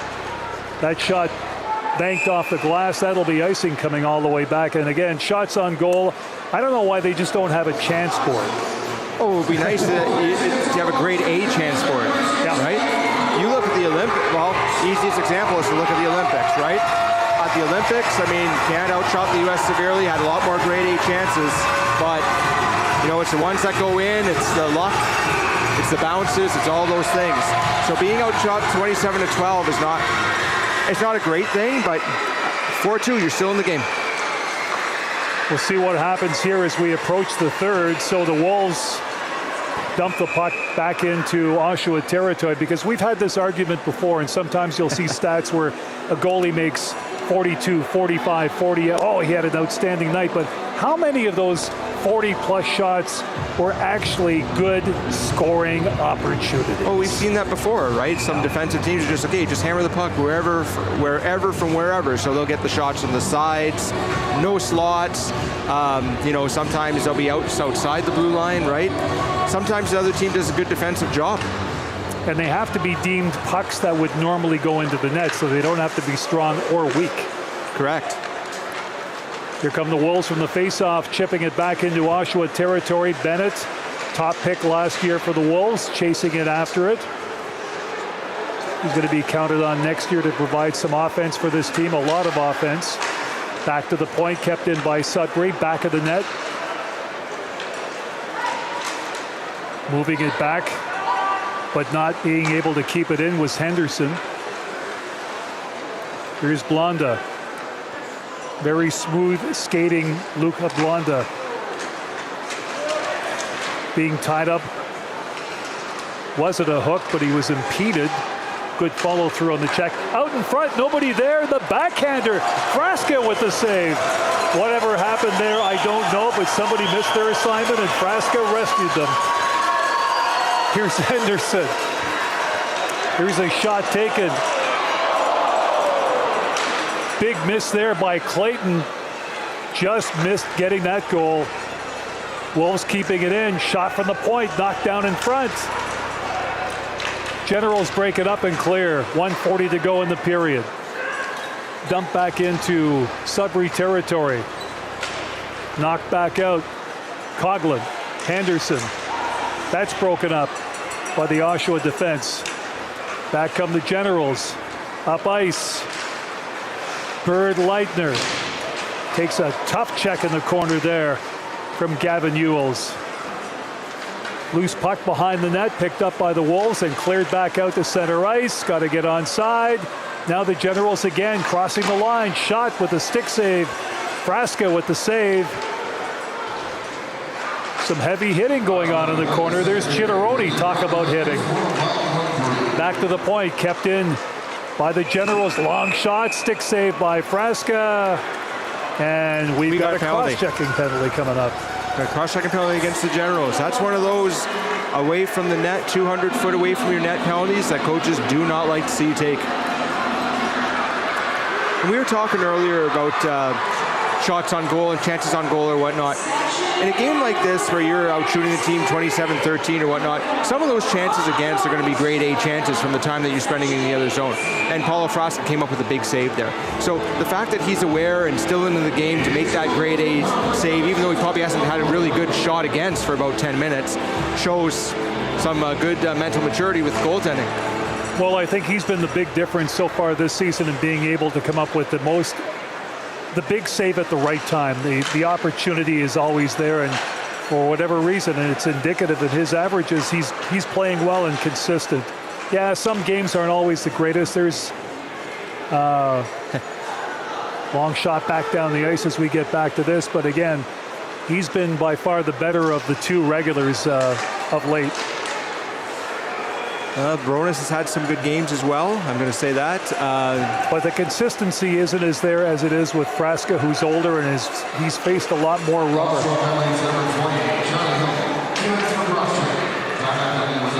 Yeah, over time, I would probably agree with that. You know, Bronis did have a bit more of an adjustment period to the league than Frasca, but I don't know if it's just because it's me and I'm fortunate or whatever else. I'm seeing Bronis in a number of great games. Yes. There's been a couple that have been a little bit tougher, right? But sometimes you have a lot more shots against, a lot more grade A chances. So I'm going to say that I'm happy that we have two good goalies now. And that's a good sign for next season as well. So our scoring in the second period after the Wolves jumped into a 2-0 lead on goals by Dean and Provorov.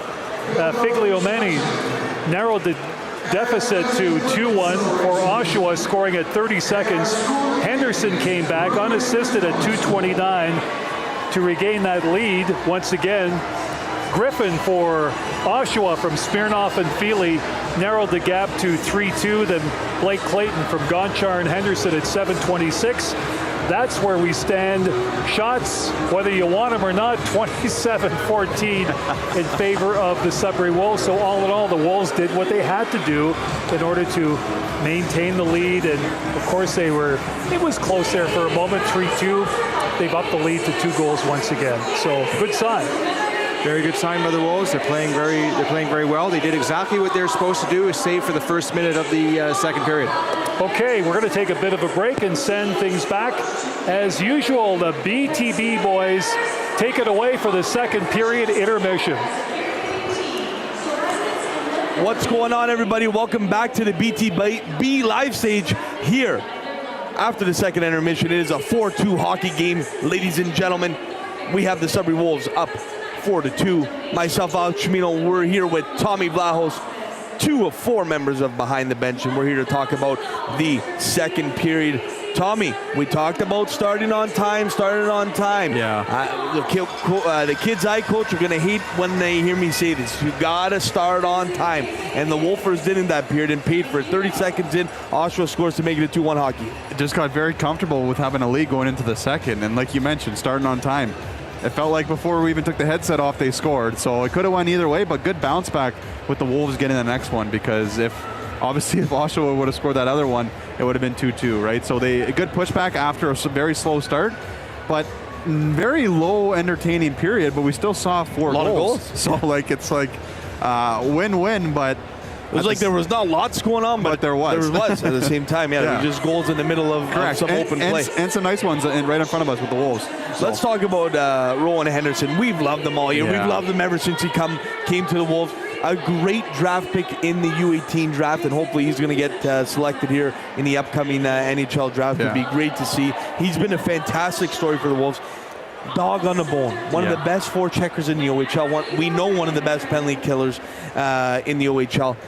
Picks up the puck, comes down, and hey, again, pucks on net, and they ended up chasing Humphreys out of there with what we could say a weaker one through the 5-0. So your thoughts on Henderson on that play? Yeah, kind of caught the goalie off guard because it looked like he got slashed in the hands. Yeah. So it kind of was a muffin that went in. Still went through the 5-0 and ended up scoring. Like you mentioned, the goalie got pulled after that, but And a short leash for Humphreys. What's your thoughts coming on a back-to-back, knowing that Colette played as well? I think you got to let the guy play, man. Like you're on a back-to-back, like you mentioned. I didn't think any really were at his fault. Like, I mean, that was a partial. The Provorov one, you could say. You can argue, yes, Yeah. but it was kind of a close-ish game that you almost got to let him figure it out, right? Yeah. Especially that the goalie played yesterday. And at the If same they didn't time, play yesterday, I would yeah. understand. But like now, you're risking this guy for injuries. They're trying to find a way to maybe make the playoffs, but obviously the Wolves look like they are going to get the 8th seed. But I don't know, just doesn't seem like a lot of trust in the goaltending tandem right now with Oshawa being able to pull that guy right away. But I just want to go back to Henderson. A lot of scouts talk about him. Right? What do we say? Speed kills, and this guy's got a lot of speed. He's got that elite next level skating, and obviously you can see the ice really well. Like you mentioned, he's a really good penalty killer, and from we know he's a really good teammate too. So you got to love to see that. Yep, definitely.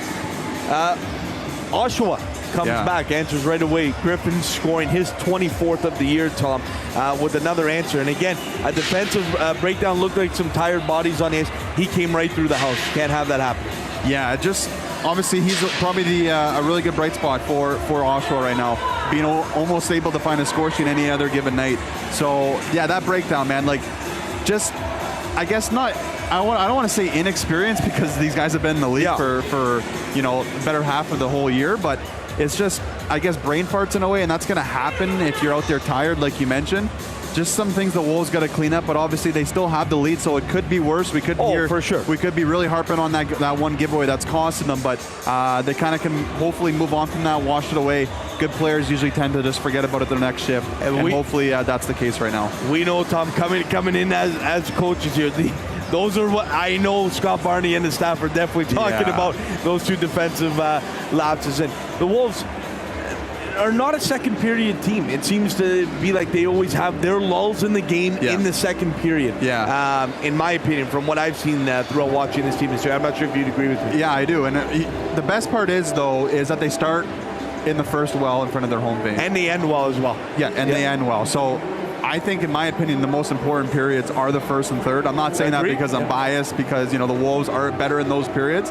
But you can kind of maybe get away from a sluggish second when you have a lead in the first, and when you have a lead going into the third, you can afford to have a second that isn't your best. And obviously the Wolves were obviously still able to generate a couple goals here, with also giving up a few on their end with the mistakes, like you mentioned, some brain farts on their end in the D zone that they hope to clean up before the playoffs start right around the corner here. It's going to feel like really, really soon, but I like the pushback because they give one up and they get one back the other way. So you got to love to see that. Depth scoring's been the story tonight for the Wolves. Blake Clayton getting on the score sheet tonight. A great play from Rowan Henderson again, driving, taking those defensemen and wingers with them, dropping it off to Gaunter, who made a sweet pass to Clayton in the lane, and he ripped it home. Made no mistake about it. So great to see some depth scoring. Blake Clayton, we don't talk about him enough as well. I'm a big fan of his game, and again, like Henderson, if he can develop some offensive ability, which I know he has, but even to develop a little more, it'd be fun, a lot of fun to watch. You're going to love this one. You ready for this one?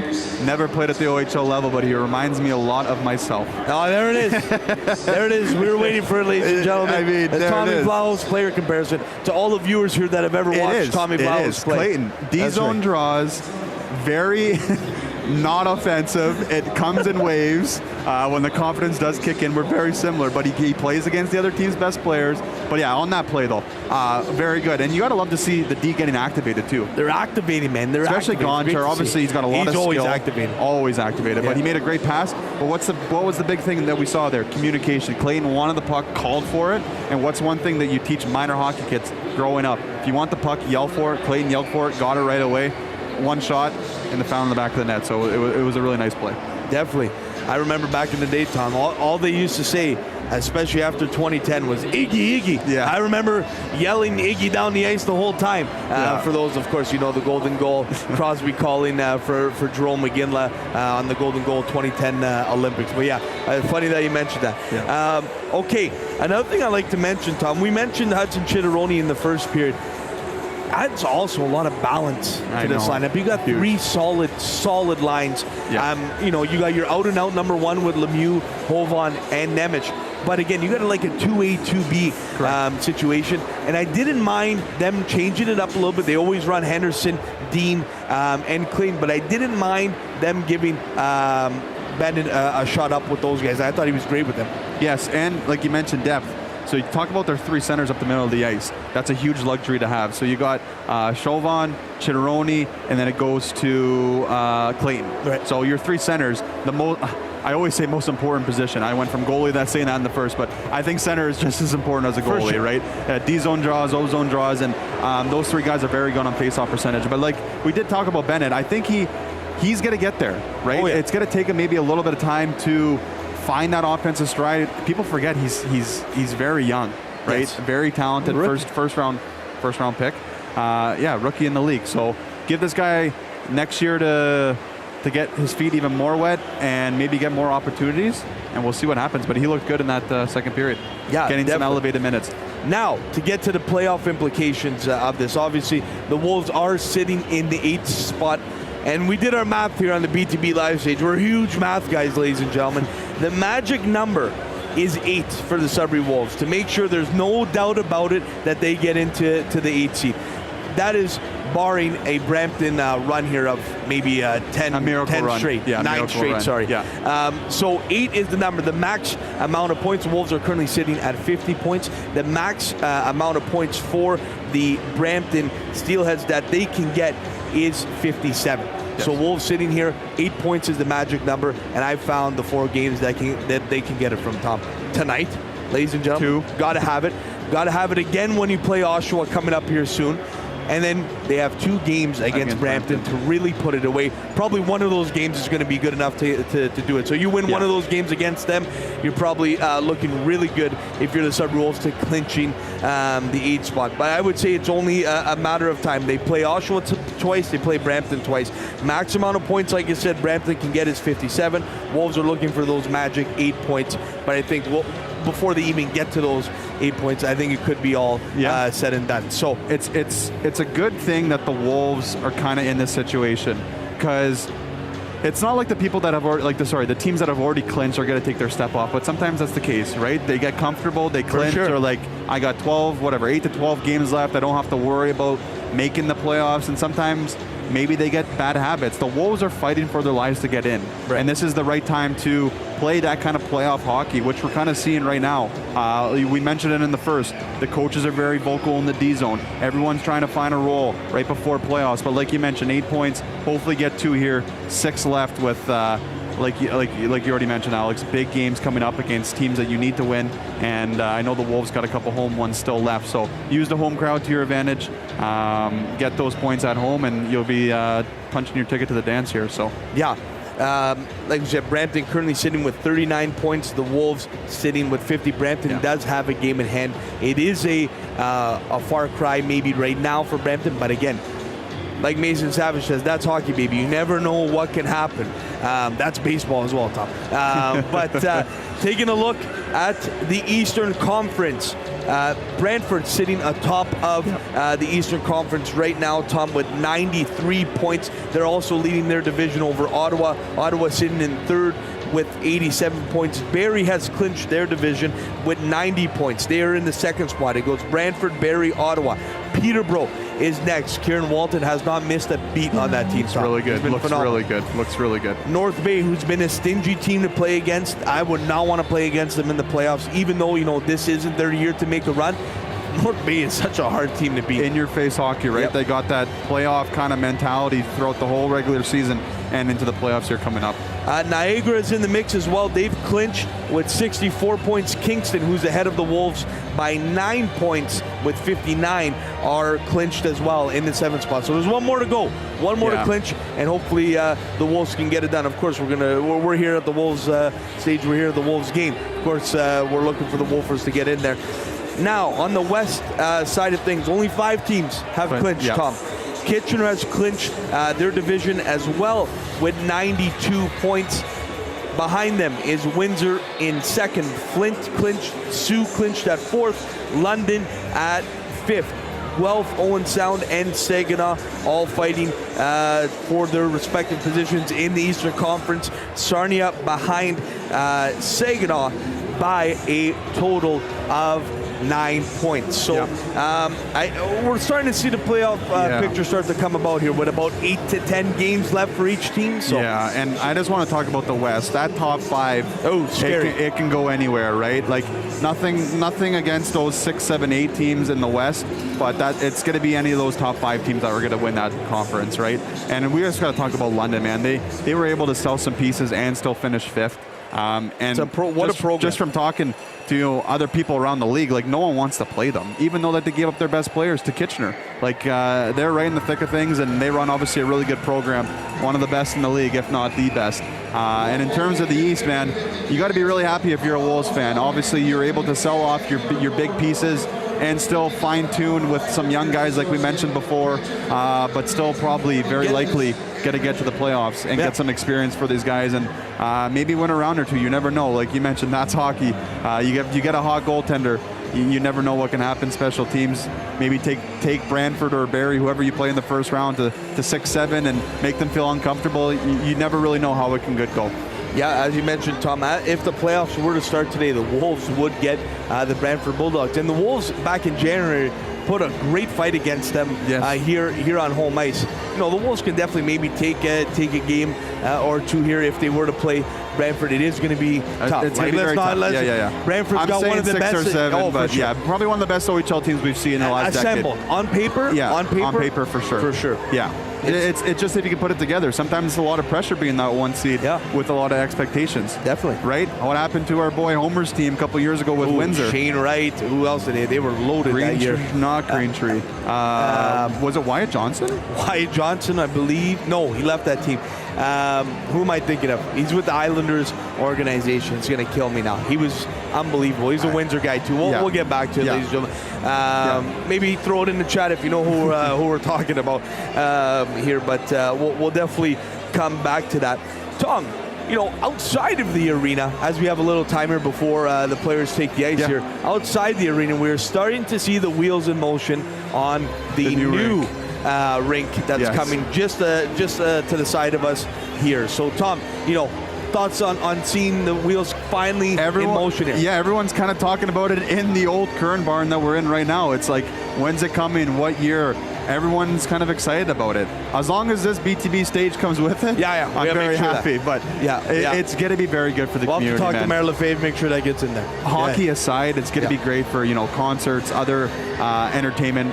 It's just going to bring the North more together, and very attraction piece for a lot of things. And something Cup, you know. Yeah, and maybe down the line, Alex, when, you know, me and you start having kids ourselves, going to be a place where they're going to grow up and remember what Wolves fans are, like kind of similar to what we did with here, right? Our dads brought us here. We love this old barn, and now it's going to be the new one over there for when we start having kids as well. So it's going to be obviously generational, very important for the youth coming up here, and exciting for the community once it does get built. We do know that the Wolf on a Wire will make it over there as well. So that's great news. And hopefully the Queen behind us makes it there as well. Got to be there. It's a must-have for Jim here, ladies and gentlemen. The players are about to take the ice, ladies and gentlemen. It is a 4-2 hockey game right now for the Sudbury Wolves. They are on the power play with 1:07 left. Tom, just a quick note on both teams here. Oshawa's fighting for their lives, right? Every point matters for them. They're going to come out hard, probably their best effort. I know they're on a back-to-backs, but expect their best. 2-goal lead for the Wolves, worse than hockey. Got to find a way to power through the first 10 here, and you'll be fine. That's what I got. You got 1:07 to really put this game away. If I'm on the Wolves, you got to go and get it in this 1:07 power play. Start putting this game to bed. Fresh ice, ladies and gentlemen. Puck's got to snap. Fresh ice, fresh guys here at the BTB live stage. We're going to send it over to Rick and Ryan. We'll be back for the post-game show, ladies and gentlemen. You're here on the BTB live stage. We're going to send it over to those beauties now. Welcome back to the Sudbury Community Arena. Rick Wyman and Ryan Love here for tonight's third period of this OHL contest involving the Wolves and Oshawa Generals. In case you've joined us late, we'll get you caught up in some of the out-of-town scores in the OHL. Kitchener is still leading the Sioux by a score of 1-0 late in the second period. It's London 7, Erie 1. Ouch. Brantford leading Saginaw by a score of 3-1. 3-1 for the Petes over Niagara. Flint leading Sarnia 3-1. Brampton losing out to Kingston 2-1. Magic number for the Wolves could actually get smaller tonight in Guelph 6, Owen Sound 1. Brampton can't win if their life depended on it. Not right now. They're tanking at the right place. They'll get a great draft pick coming up in a couple of months. That's the thing. They still have to pick out of the 4, but yes, that is very true. So just to give you guys a heads up, if the scores hold up tonight, the Wolves win and Brampton loses, the Wolves' magic number is 4, which means any combination of wins and losses of 4 points will clinch a playoff spot for the Sudbury Wolves. And I think for a lot of Wolves fans, it was never in doubt. Face-off, here we go, third period. And the Wolves going from left to right. Generals in possession. And the big question now, can Oshawa get back into this contest and narrow the gap? 4-2 Sudbury. Berehowski dropping it back as the Wolves get set up. Berehowski again sending the puck back at the line. They're on the power play. Berehowski down the right side. Had it and lost it, shot all the way down the ice. Hilton still in the box.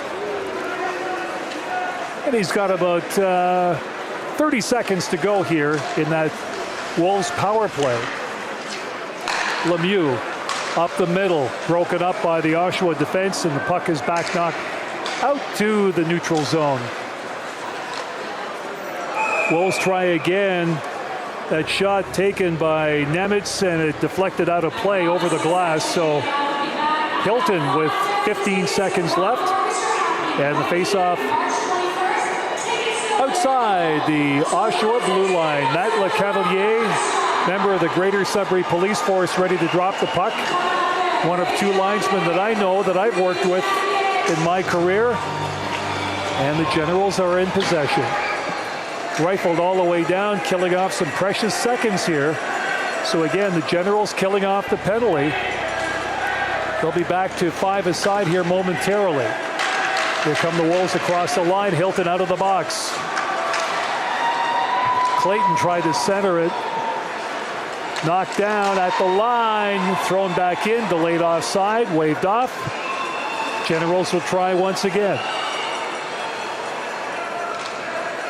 Oshawa needs a quick goal here, Ryan. It's almost imperative because they're not playing well in terms of catch-up hockey ever since the Wolves took that 4-2 lead. Well, that's the thing. Like when you are 4-2 down, like the whole idea is like when you're a coach and whatnot, you're telling guys, okay, guys, we need one in the first 5 minutes to try to make this, try to give ourselves some momentum and try to make sure that we're back in this game with a lot of time left in order to. The longer you get past the 5 minutes, you're losing your confidence. You're not feeling sharp. You're kind of having some dread or whatnot. So you try to set a target to score the first 5 minutes of a period to get back to 4-3, and then we'll worry about tying the game in the next 15 minutes.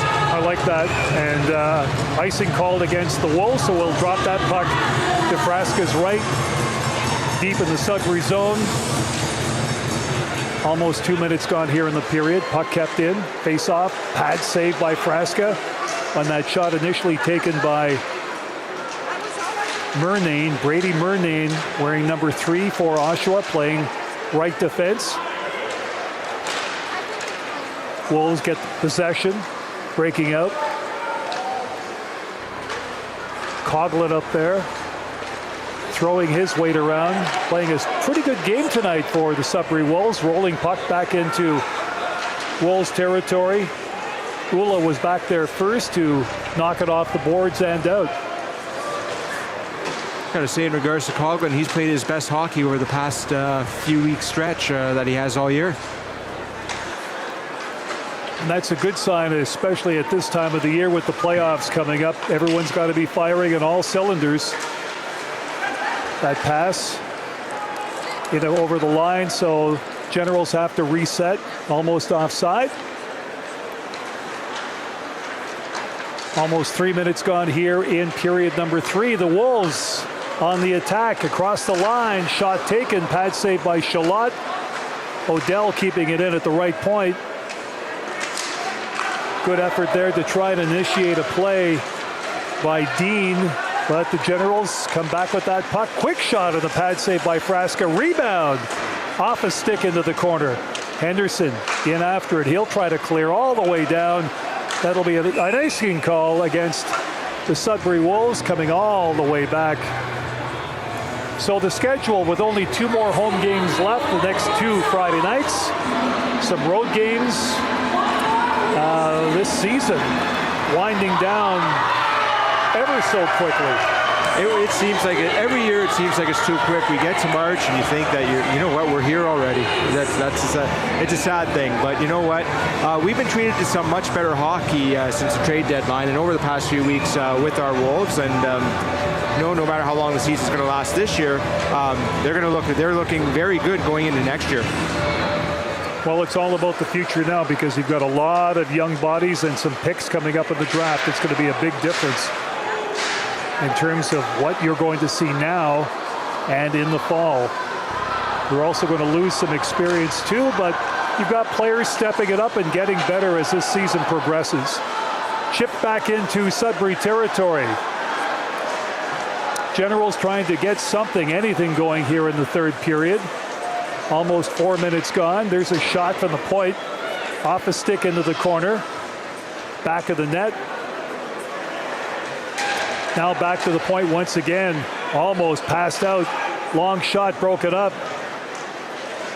Franson trying to make a play.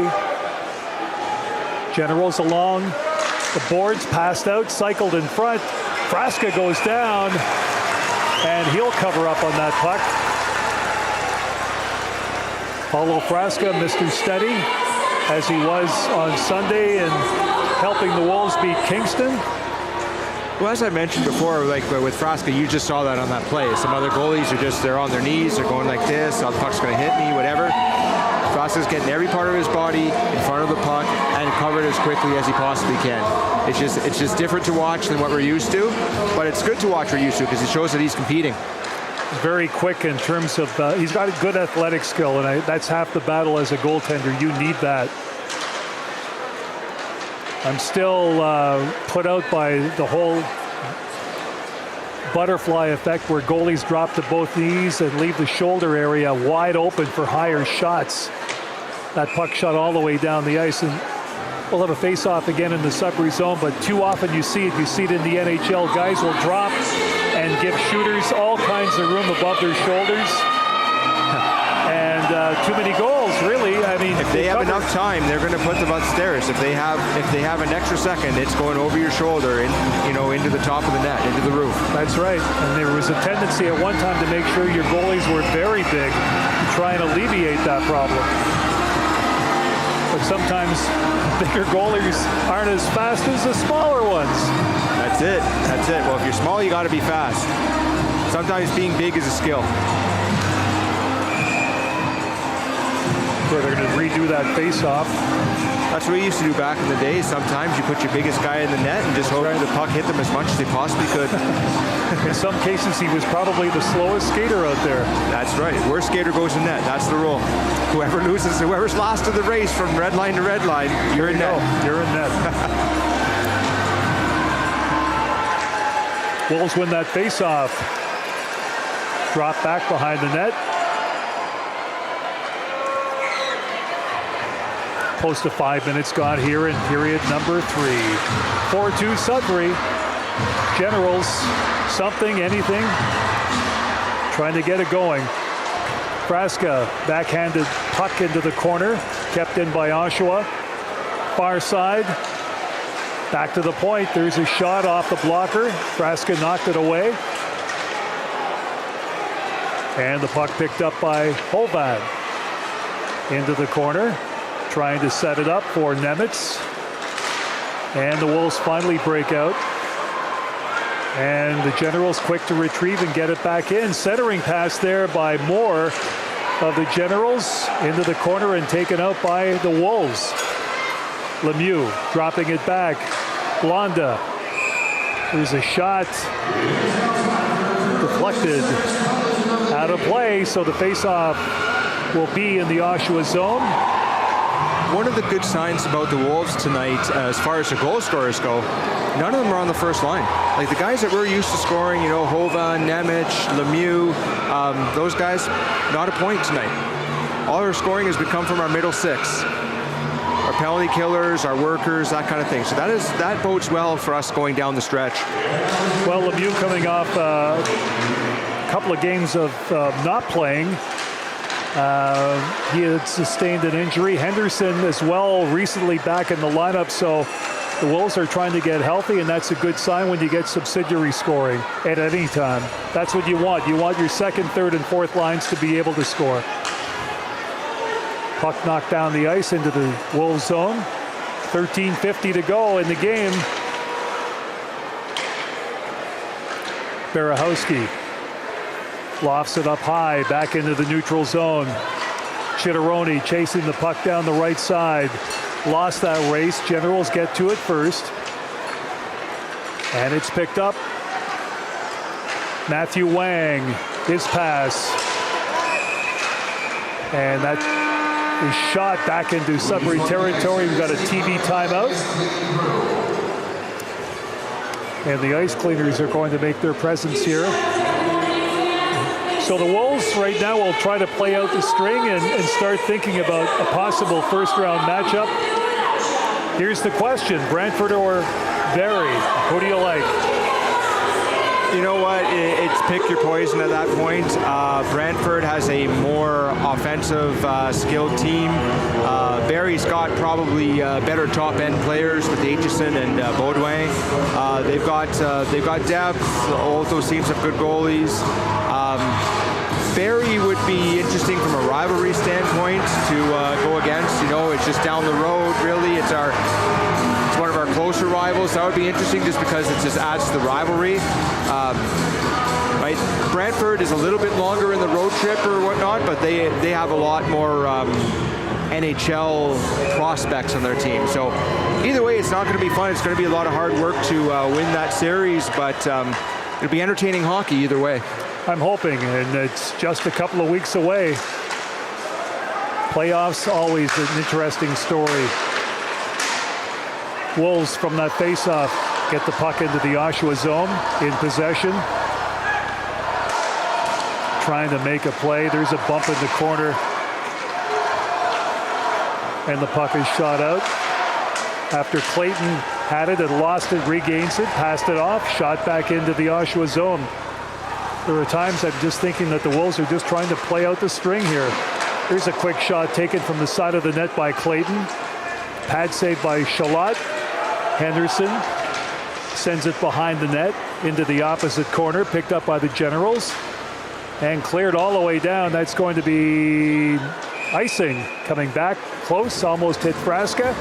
They'll try that again. I always think that for whatever reason that the Wolves might have a better opportunity if they played Barrie, simply because of that rivalry. They don't like each other.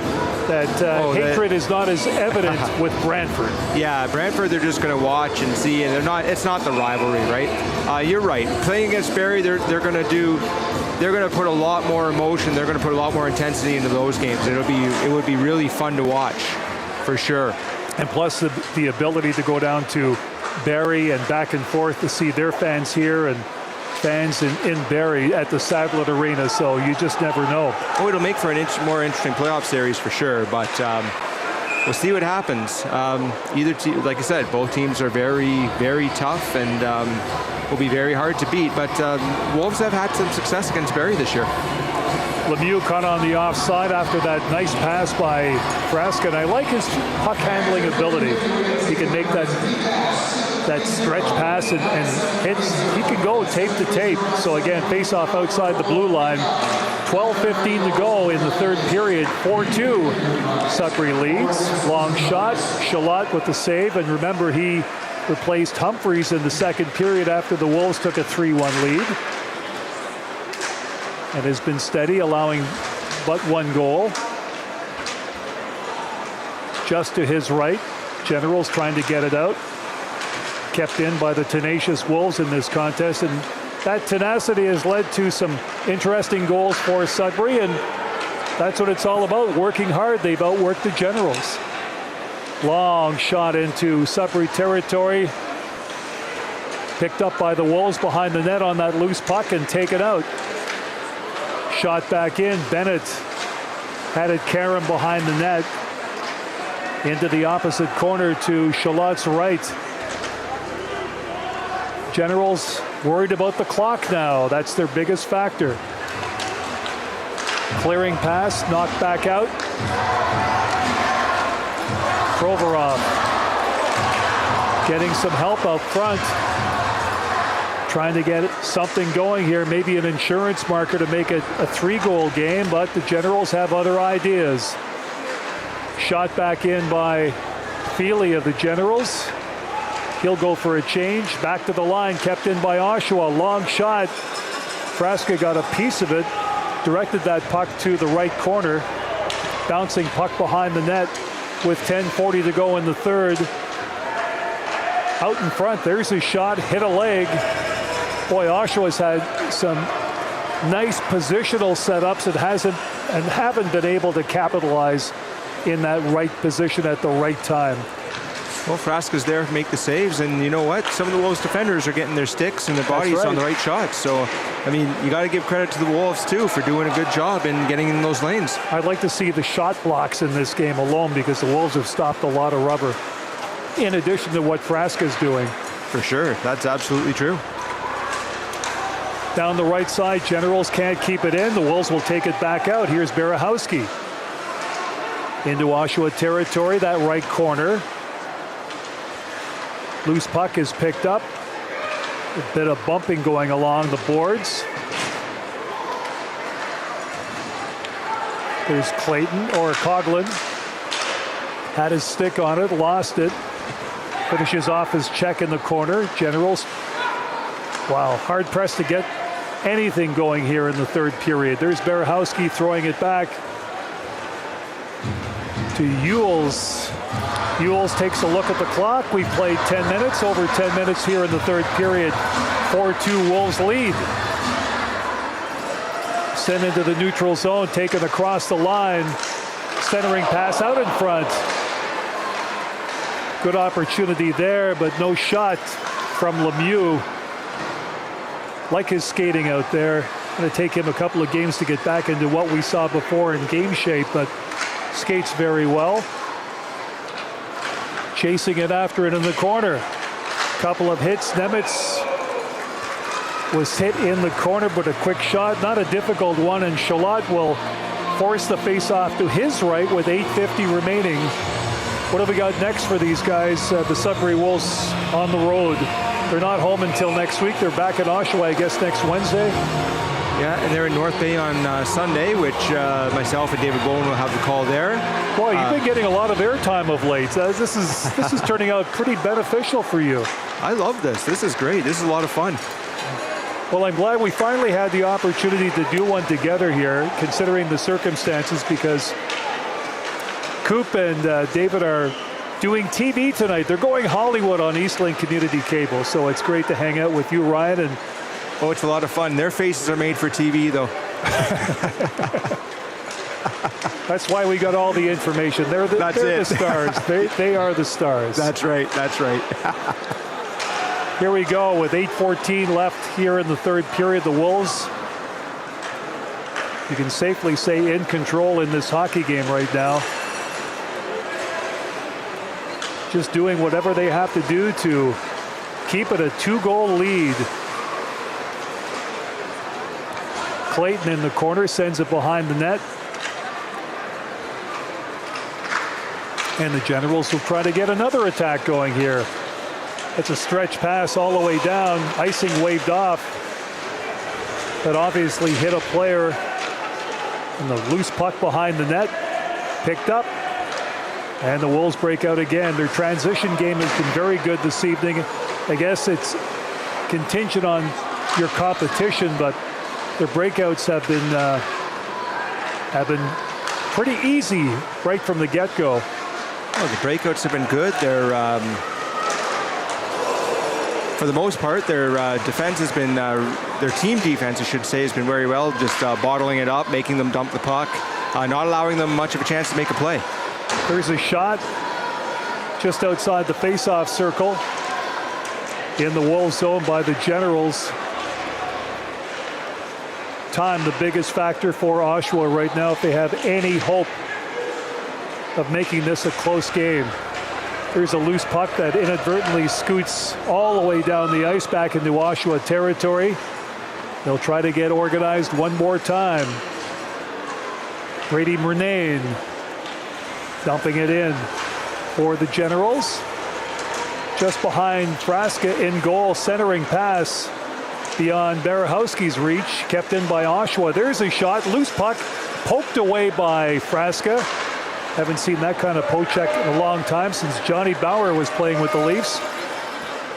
Here come the Wolves back across the line.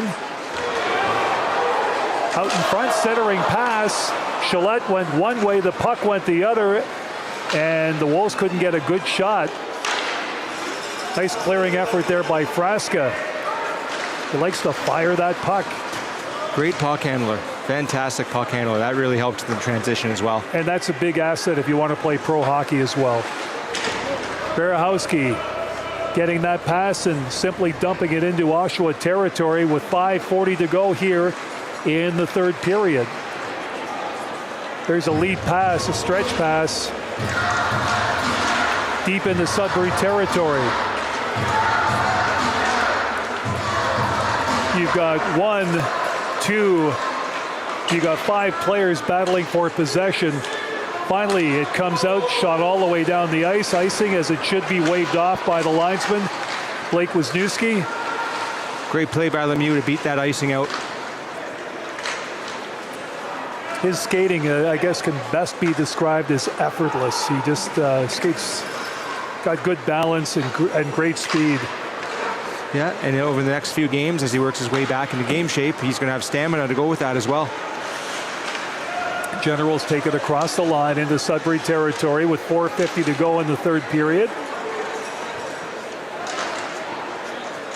Battling for possession along the boards. This game is going to be far from being a TSN Classic in years ahead, Ryan, but you know what? It's effective for the Wolves, and winning doesn't always have to be pretty, but the Wolves should be given full marks for what they've been able to do.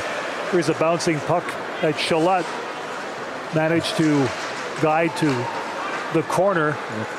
Hey, tomorrow tomorrow it looks like art. Today it's painting the barn. It doesn't matter. That. I like that. Never has to be pretty. Generals lead pass off a stick back into Sudbury territory. Wolves going for a change as well. Just playing past the puck behind the net along the boards. Chipped out. That's all they have to do. Less than 4 minutes to go in this game. Long looping shot. Frasca handled it easily. Centering pass knocked down in front. Shots on goal, 32-21 in favor of the Wolves. Pretty indicative of this score, 4-2, and the breaks that the Wolves received, making the most of their opportunities in this game. And I like the way they've just been keeping possession. If they don't have a play, they don't have to throw it in. The other team has to chase. They're winning, right? They're doing the right thing by holding on to the puck, moving it how they have to, and not being silly about it either. Long pass went off Coughlin's stick, in and out of the Oshawa zone. Generals come right back. There's a hit by Moore at center ice, at the center ice line. And the Generals lose possession again. Wolves winning the puck battles this evening. Interesting check there as Moore went down after being hit. Inside the line, shot, and Chalette deflects it out of play, so some face washing with the gloves. Yeah, a little bit of intensity between a few of the OAs and whatnot. Just just not giving up their ground or whatnot, running into each other, falling, that kind of thing, and just letting each other know and that they're there. I guess just like in Slapshot lore, let them know you're there. Right. But that's the thing. Like, I mean, one one thing I say about the OAs, and I know they've got a few weeks left in their careers and whatnot. A lot of these guys who are here on these teams that are, kind of middle of the pack or, not going to make the playoffs, they're there because they're very good leaders and they're helping out young guys to get better and to get stronger and to, just be good people and good teammates. So, and what they're doing, they're playing hard, they're showing them how to play the right way. So I always admire those OAs that are doing the proper things to lead the way and show the way for the next group. And in some cases, some of these guys have been with the franchise for 5 years, 4 years, depending on when they were drafted, 3 to 5 or what have you. But it gets rather emotional in the final season because they realize, hey, my junior career is coming to an end, and if there are no pro prospects, it might be education or it might be the end of the line. That's the thing, and I believe most of them are going to have college scholarships at some point. We're hoping. Like Chase Colgan, for example, is going to Bowling Green next year, which is awesome. But that's the thing. They got the next chapter, but it's still a lot of times in junior they say you come here a boy, you leave a man, and that's they'll never forget Sudbury or Oshawa or wherever it is that they played. Oh, the guys will always have stories. There's an icing call against the Sudbury Wolves, 2.5 to go. I still talk to a number of former junior players. They loved Sudbury. It was a time of their lives. We'll run into each other in different cities and whatnot, right? Wherever it happens to be. If I go to North Bay, I'll run into Danny DeRoche somewhere or some other former players, and we'll just catch up on what they're doing and how much they love Sudbury. And it doesn't matter whether they come from the north or the south. A lot of players have experienced playing here, loved it. No one's had a bad thing to say about Sudbury. From time to time, I get to see Steve Valaket on the what is it, the Rangers Network? Yes. MSG. Yeah. And Steve and I used to chat a lot when I did the Sudbury Wolves games for 3 years, 96, 97, 98. Great to see some of the guys succeed and get into broadcasting. And the thing is, he was a pretty funny guy, very intense player. And you know what? Half-decent goaltender, played a bit in the NHL. And I'd like to catch up with guys like that and just see how it led from hockey to what he's doing today. I'm sure Steve would have some interesting stories. Oh yeah, lots of different guys. Adam Bennett, Terry Chitteroni, Eric O'Dell, one guy I talked to last week. They played pro and they moved on into their next phases of life, and they're very successful people. Face off in the Wolves zone. 2:20 to go, third period, 4-2 lead. Generals looking, trying to get something away. Set up there, fanned on in the slot. Loose puck, Frasca there. And of course, this pushing and shoving is only going to be a signature of what we can expect next Wednesday when the Wolves venture to the Motor City to take on the Generals for the last time this regular season. That's why I like some of the rivalries that are developing. Sometimes we'll go for a tremendously long stretch, Ryan, where we won't see teams that don't like each other. Well, that was just like last week against North Bay. I haven't seen them for a couple of months. It took them about a period and a little bit, but to figure out that they didn't like each other. Here's a chance. Henderson passing off the puck. Empty net. And Coughlin scores. Clayton scores. Oh, is it Clayton? Okay, scores. The nine was there. So. That's okay. Hey, Okay. that's right. One of the Wolves scored, put in the empty net. Great face-off win. Very easy breakout. Very smart breakout like they've been doing all game. There we go. Henderson to Clayton, just like they usually do on empty nets or penalty kills, shorthanded, whatever. They're a good duo to find each other at most important times. Well, give the Generals credit. They thought they might have had a chance by pulling the goaltender, but Clayton scores. You got to shoot your shot. Like, it's 4-2. You got to try something, right?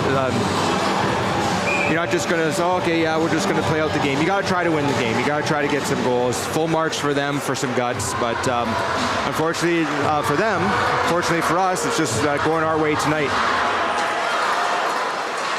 Certainly deserving. So Clayton with the goal. Absolutely. And it's a 5-2 game here as we wind down this third period. 3-star selection should be interesting as always. We don't always agree with the 3-star selection, but we have fun disagreeing as well. Absolutely, we do.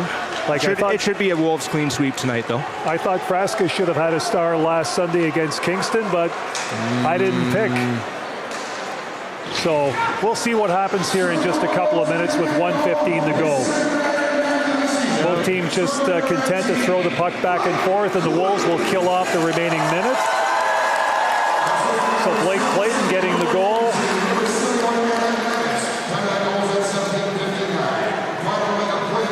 I believe that's his second of the night. Nothing wrong with that. No.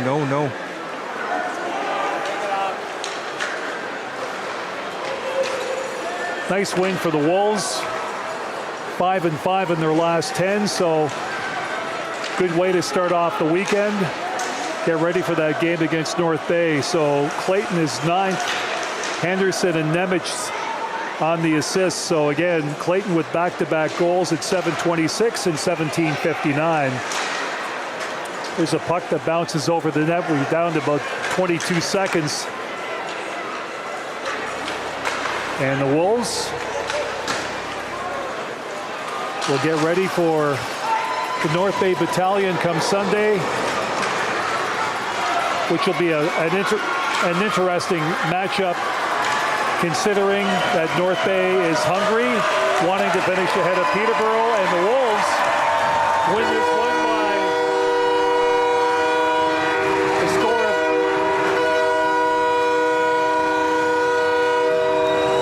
I can't compete with that. I don't want. No, we can't hear ourselves think half the time. We can't talk over that with those train horn. We love it. It means they won, they scored, right? That's the whole idea. Yeah. Dario loves it.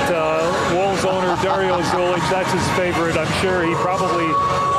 Oh, I can see him enjoying himself right now, and he should be. He should be. He should be enjoying this win. Well, he's getting ready now. He's getting ready for his first round of the playoffs because that's been his goal all season long. Correct. To have playoff games in Sudbury, and that's going to happen. The magic number gets cut even more because I don't think Brampton's doing anything right now. Let's check out the scoreboard before we send it back to the BTB boys here. 46 seconds left. Kingston leading Brampton by a score of 2-1. So if that score holds up, magic number's now 4, and depending on what happens over the weekend, the Wolves may have clinched a playoff spot. Final thoughts on this game? You know what? The Wolves the Wolves deserved this, dominated from beginning to end. Smartly took advantage of a tired team in Oshawa, having played the previous night in North Bay. I wish they would do that more often, frankly. But you know what? They played it. It was a solid game all around, right from beginning to end. Lots of contribution from the middle six, and some great goaltending from Paulo Frasca. Well said. I couldn't have said it better myself. Thanks for doing this, Ryan Love. And again, the final score 5-2. Don't forget David Bowen and Ryan will have all the action coming up Sunday, beginning at 2 from Memorial Gardens in North Bay. Let's hand things over as we wrap things up from Rinkside to the BTB boys. Boys, take it away. Rick, you're the best in the business, baby. You're the best in the business. Welcome to the BTB live stage, ladies and gentlemen. We're here after a Wolves huge win tonight, ladies and gentlemen. A 4-2 W. Oh, 5-2 W, sorry. Over the Oshawa Generals. We said it, ladies and gentlemen. The magic number, 8 points. If you really want to solidify it, they got 6 left now, baby. Six of them. 6 points left to go here. For the clinching spot. I think it's even to take less, but to really pull away here from Brampton. A huge win. Blake Clayton iced it, making it 5-2. He had a 2-goal game tonight. Great game from Blake Clayton, Tom. I mean, MVP. I think we'll see the stars here coming up shortly here, but he produced on the offensive zone, or offensive end, which we usually sometimes don't see out of him, so it was good to find the score sheet that way, and he played against the Oshawa's best line all night and did a very good job. Very good job penalty killing as well. Huge valuable piece of this Wolves' success tonight. Wolves were clinical in that third period, Tom.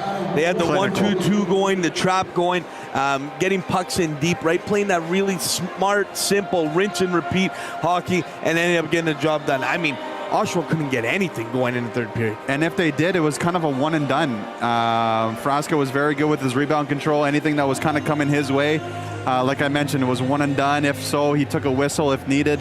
And the defense did a fantastic job. What do you preach as a D coach? High and hard if you're stuck, and the D core of the Wolves did that, eliminated any more zone pressure than needed. So it was very good. Yeah, amazing game from the Wolves, improving to 52 points now, Tom, on the standings. Like we said, looking for that 8th spot here. Their next home game is against the Brantford Bulldogs, as we're looking next Friday here, as we're looking up at the jumbo here. So that'll be a nice test, maybe a little preview into a 1 versus 8 spot playoff game. But Wolves have some bigger games coming up here. They're heading on the road on a Wednesday. They're heading to North Bay first, Sunday matinee. In the Bay. We know that's always a tough game, ladies and gentlemen, in the Bay. It is never easy to play at Memorial Garden, so that's going to be an interesting one for the Wolves if they can get it. But like we said, Tom, what did I say? I got 4 games that the Wolves got to have. Yes. And then one of them was today, their second one against Oshawa, Wednesday night. That's on the road. A weird on the one. road. A weird Wednesday nighter in Oshawa. Got to have that one. Yeah. And then the 2 against Brampton, and that could really do it for sure. And I mean, and one's going to be on a Tuesday in Brampton. I believe it's a school game, Tuesday at 12:30. So that's a awesome. big one. Yeah, it's going to be electric. Great for the students, but you never know what can happen Sunday in North Bay, right? Like obviously, like you mentioned, a very hard arena to play in. North Bay's kind of solidified them as a in-your-face kind of hockey team. Huge rivalry with the Wolves, but coming off a win like this can go a long way for the confidence of the Wolves, let alone, we mentioned depth scoring all night. So when you're getting production throughout your whole lineup, you're rolling into the next team with a lot of confidence, so it could go either way. And that was the story of the night, Tom. You said it, depth scoring. The Wolves have been dying for depth scoring all the year long, not relying on the big boys. I thought JC Lemieux had a great game for his first game back. I thought a lot of guys on the top line had a solid game, and they were quiet tonight, which is, you're going to expect that from your big guys. But that's where you need the depth scoring to come in. And you got Clayton for 2, Provorov, your 4th liner, scored. Diener scored, right, as well as Henderson. So it's great to see. Things are looking up here. And again, you're playing one of the bottom teams in the league. You got to show that you're better than them, and they did tonight with a convincing 5-2 win. That third period, I can't talk about enough how clinical they were there. I mean, they only they held Oshawa to minimal shots. I think under 30, which is a rarity for the Wolfers here. So Frasca, if you can get Frasca anywhere from 35 to 25 35 shots. and less, 35 and less. I'll take Paulo Frasca. I'll take Bjorn Brones any day. So great to see there defensively. Really shut it down there, Tom. So Wolves sitting in the 8th spot. Again, a big week ahead of them. North Bay on Sunday, heading over to Oshawa on Wednesday, and then they got the Bulldogs Friday night here at home in the Sudbury Community Arena. So it's going to be tough for sure. You're to see the league's best next Friday. Oh yeah. And like you mentioned, it could be a playoff preview, so you'll get to see some potential line matching. I know the staff's going to work really hard towards that game, acting like they're going to play them in the first round, and nothing better to play them just before the playoffs, because then you really know what they're all about. Definitely. A couple notes before we wrap up. A couple shout-outs here, Tom. I saw it on the screen earlier in the game. Emma, one of the interns here that worked with the SWSC Sort Local, she's been pumping our content as well. So wanted to thank her for all her work. She's in SPAD as well. So I wanted to shout her out. She's been fantastic for us. So congrats to her on her internship. She's been great here for the Wolves, and hopefully they can get her on full-time, because she's been fantastic, Tom. Also, Nate Krawchuk, a little alumni action here, Tom. ECAC Goalie of the Month. Wow. 5-0, Tom. 947 save percentage, 1.60 goals against. He's been electric. And he was a treat to watch last year, and I'm happy he's having success where he's at now. Deserves it. Good Thunder Bay boy. Yeah, good Thunder Bay boy. Good Northern boy. Love it. There you go. Couple more notes to mention here, Tom. We love to talk about Northern sports. We love to talk about Northern hockey here. Tom, you are actually coaching Team NOHA. You guys selected your team heading over to the OHL Cup later in March, correct? In March, OHL Cup later in March. So, take us through the process of that, Tom, and obviously getting the team solidified, making those calls home. Yeah, it was a harder process than usual. It's probably, to me, one of the hardest years to be a part of, just because of the competition. It was so tight. Could have went either way for a lot of people that were kind of on the bubble and whatnot, but the 20 people we selected, I'm really looking forward to obviously coaching you guys at the end of March. But just want to say a quick message for the people that didn't make the team. It's not the end of the road for you. I know it's a huge milestone to make the team, but if you do come up short, again, it's not the end of the road. There's a lot of people that didn't make that team that still move on to play major junior, or at least even in the Noj, and whatever their career takes on for them afterwards. But yeah, I'm looking forward to it. Thank you for the shout out, and it's super cool. The best 16-year-olds in the province go there, and right before the draft. So it's a chance for all the scouts to look at the best players, and obviously for us to represent the North. And one last time before we wrap it up, ladies and gentlemen, we started the show off with the bang like this. I'm going to end it. Nick Foligno is a Minnesota Wild, ladies and gentlemen. The Foligno brothers are back together once again. So special. Tom, I can't get over it. Those two banners will be up here. Those two numbers, 16 and 71, will be up here. I'll call it right now. It'll probably be in the new den by the time it Did you say 16? comes around. Did he wear 16? He did. Okay. Nick wore 16. Sorry. Tom, when it comes to Sudbury Wolves hockey, you know. I know my numbers. You know. Nick wore 16 and Marcus wore 71. So would love to see those come up in the rafters. But again, so great to see them together. Tom, their Foligno face-off raising money for obviously Hockey Fights Cancer. $123,000 they raised. That's no pocket change, man. It's Unbelievable. unreal. But we talked about this. They're unbelievable people that are just really good at hockey. Like when you run into them, they're just like any other guy in the community. Just very positive, very, they always kind of give back like you mentioned, but they're just down to the earth people that you just want to spend every minute with. And now Minnesota's got two of them on the same team. So great glue guys, great teammates, and a chance to go compete for the Stanley Cup and hopefully bring this thing back to Sudbury. So we love you, Nick and Marcus, all the best, and go take this ship home. Moose, Nick, I can't wait to see you guys absolutely crash and bang out there. It's going to be absolutely electric. I know Moose is going to the net. I know Nick's going to find him.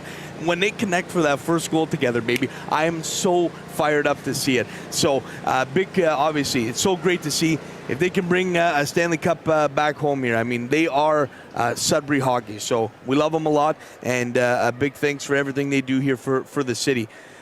5-2 the final here, ladies and gentlemen. The Sudbury Wolves get it done. We're very close to clinching that playoff spot. You're here from the BTB live stage. Just Coop, ladies and gentlemen. We're here from the BTB live stage. Thanks for tuning in, ladies and gentlemen. And we'll be back. Thanks to Rick and Ryan for the call today. And thank you all for listening. So we will be back, ladies and gentlemen. Take it easy. Ciao.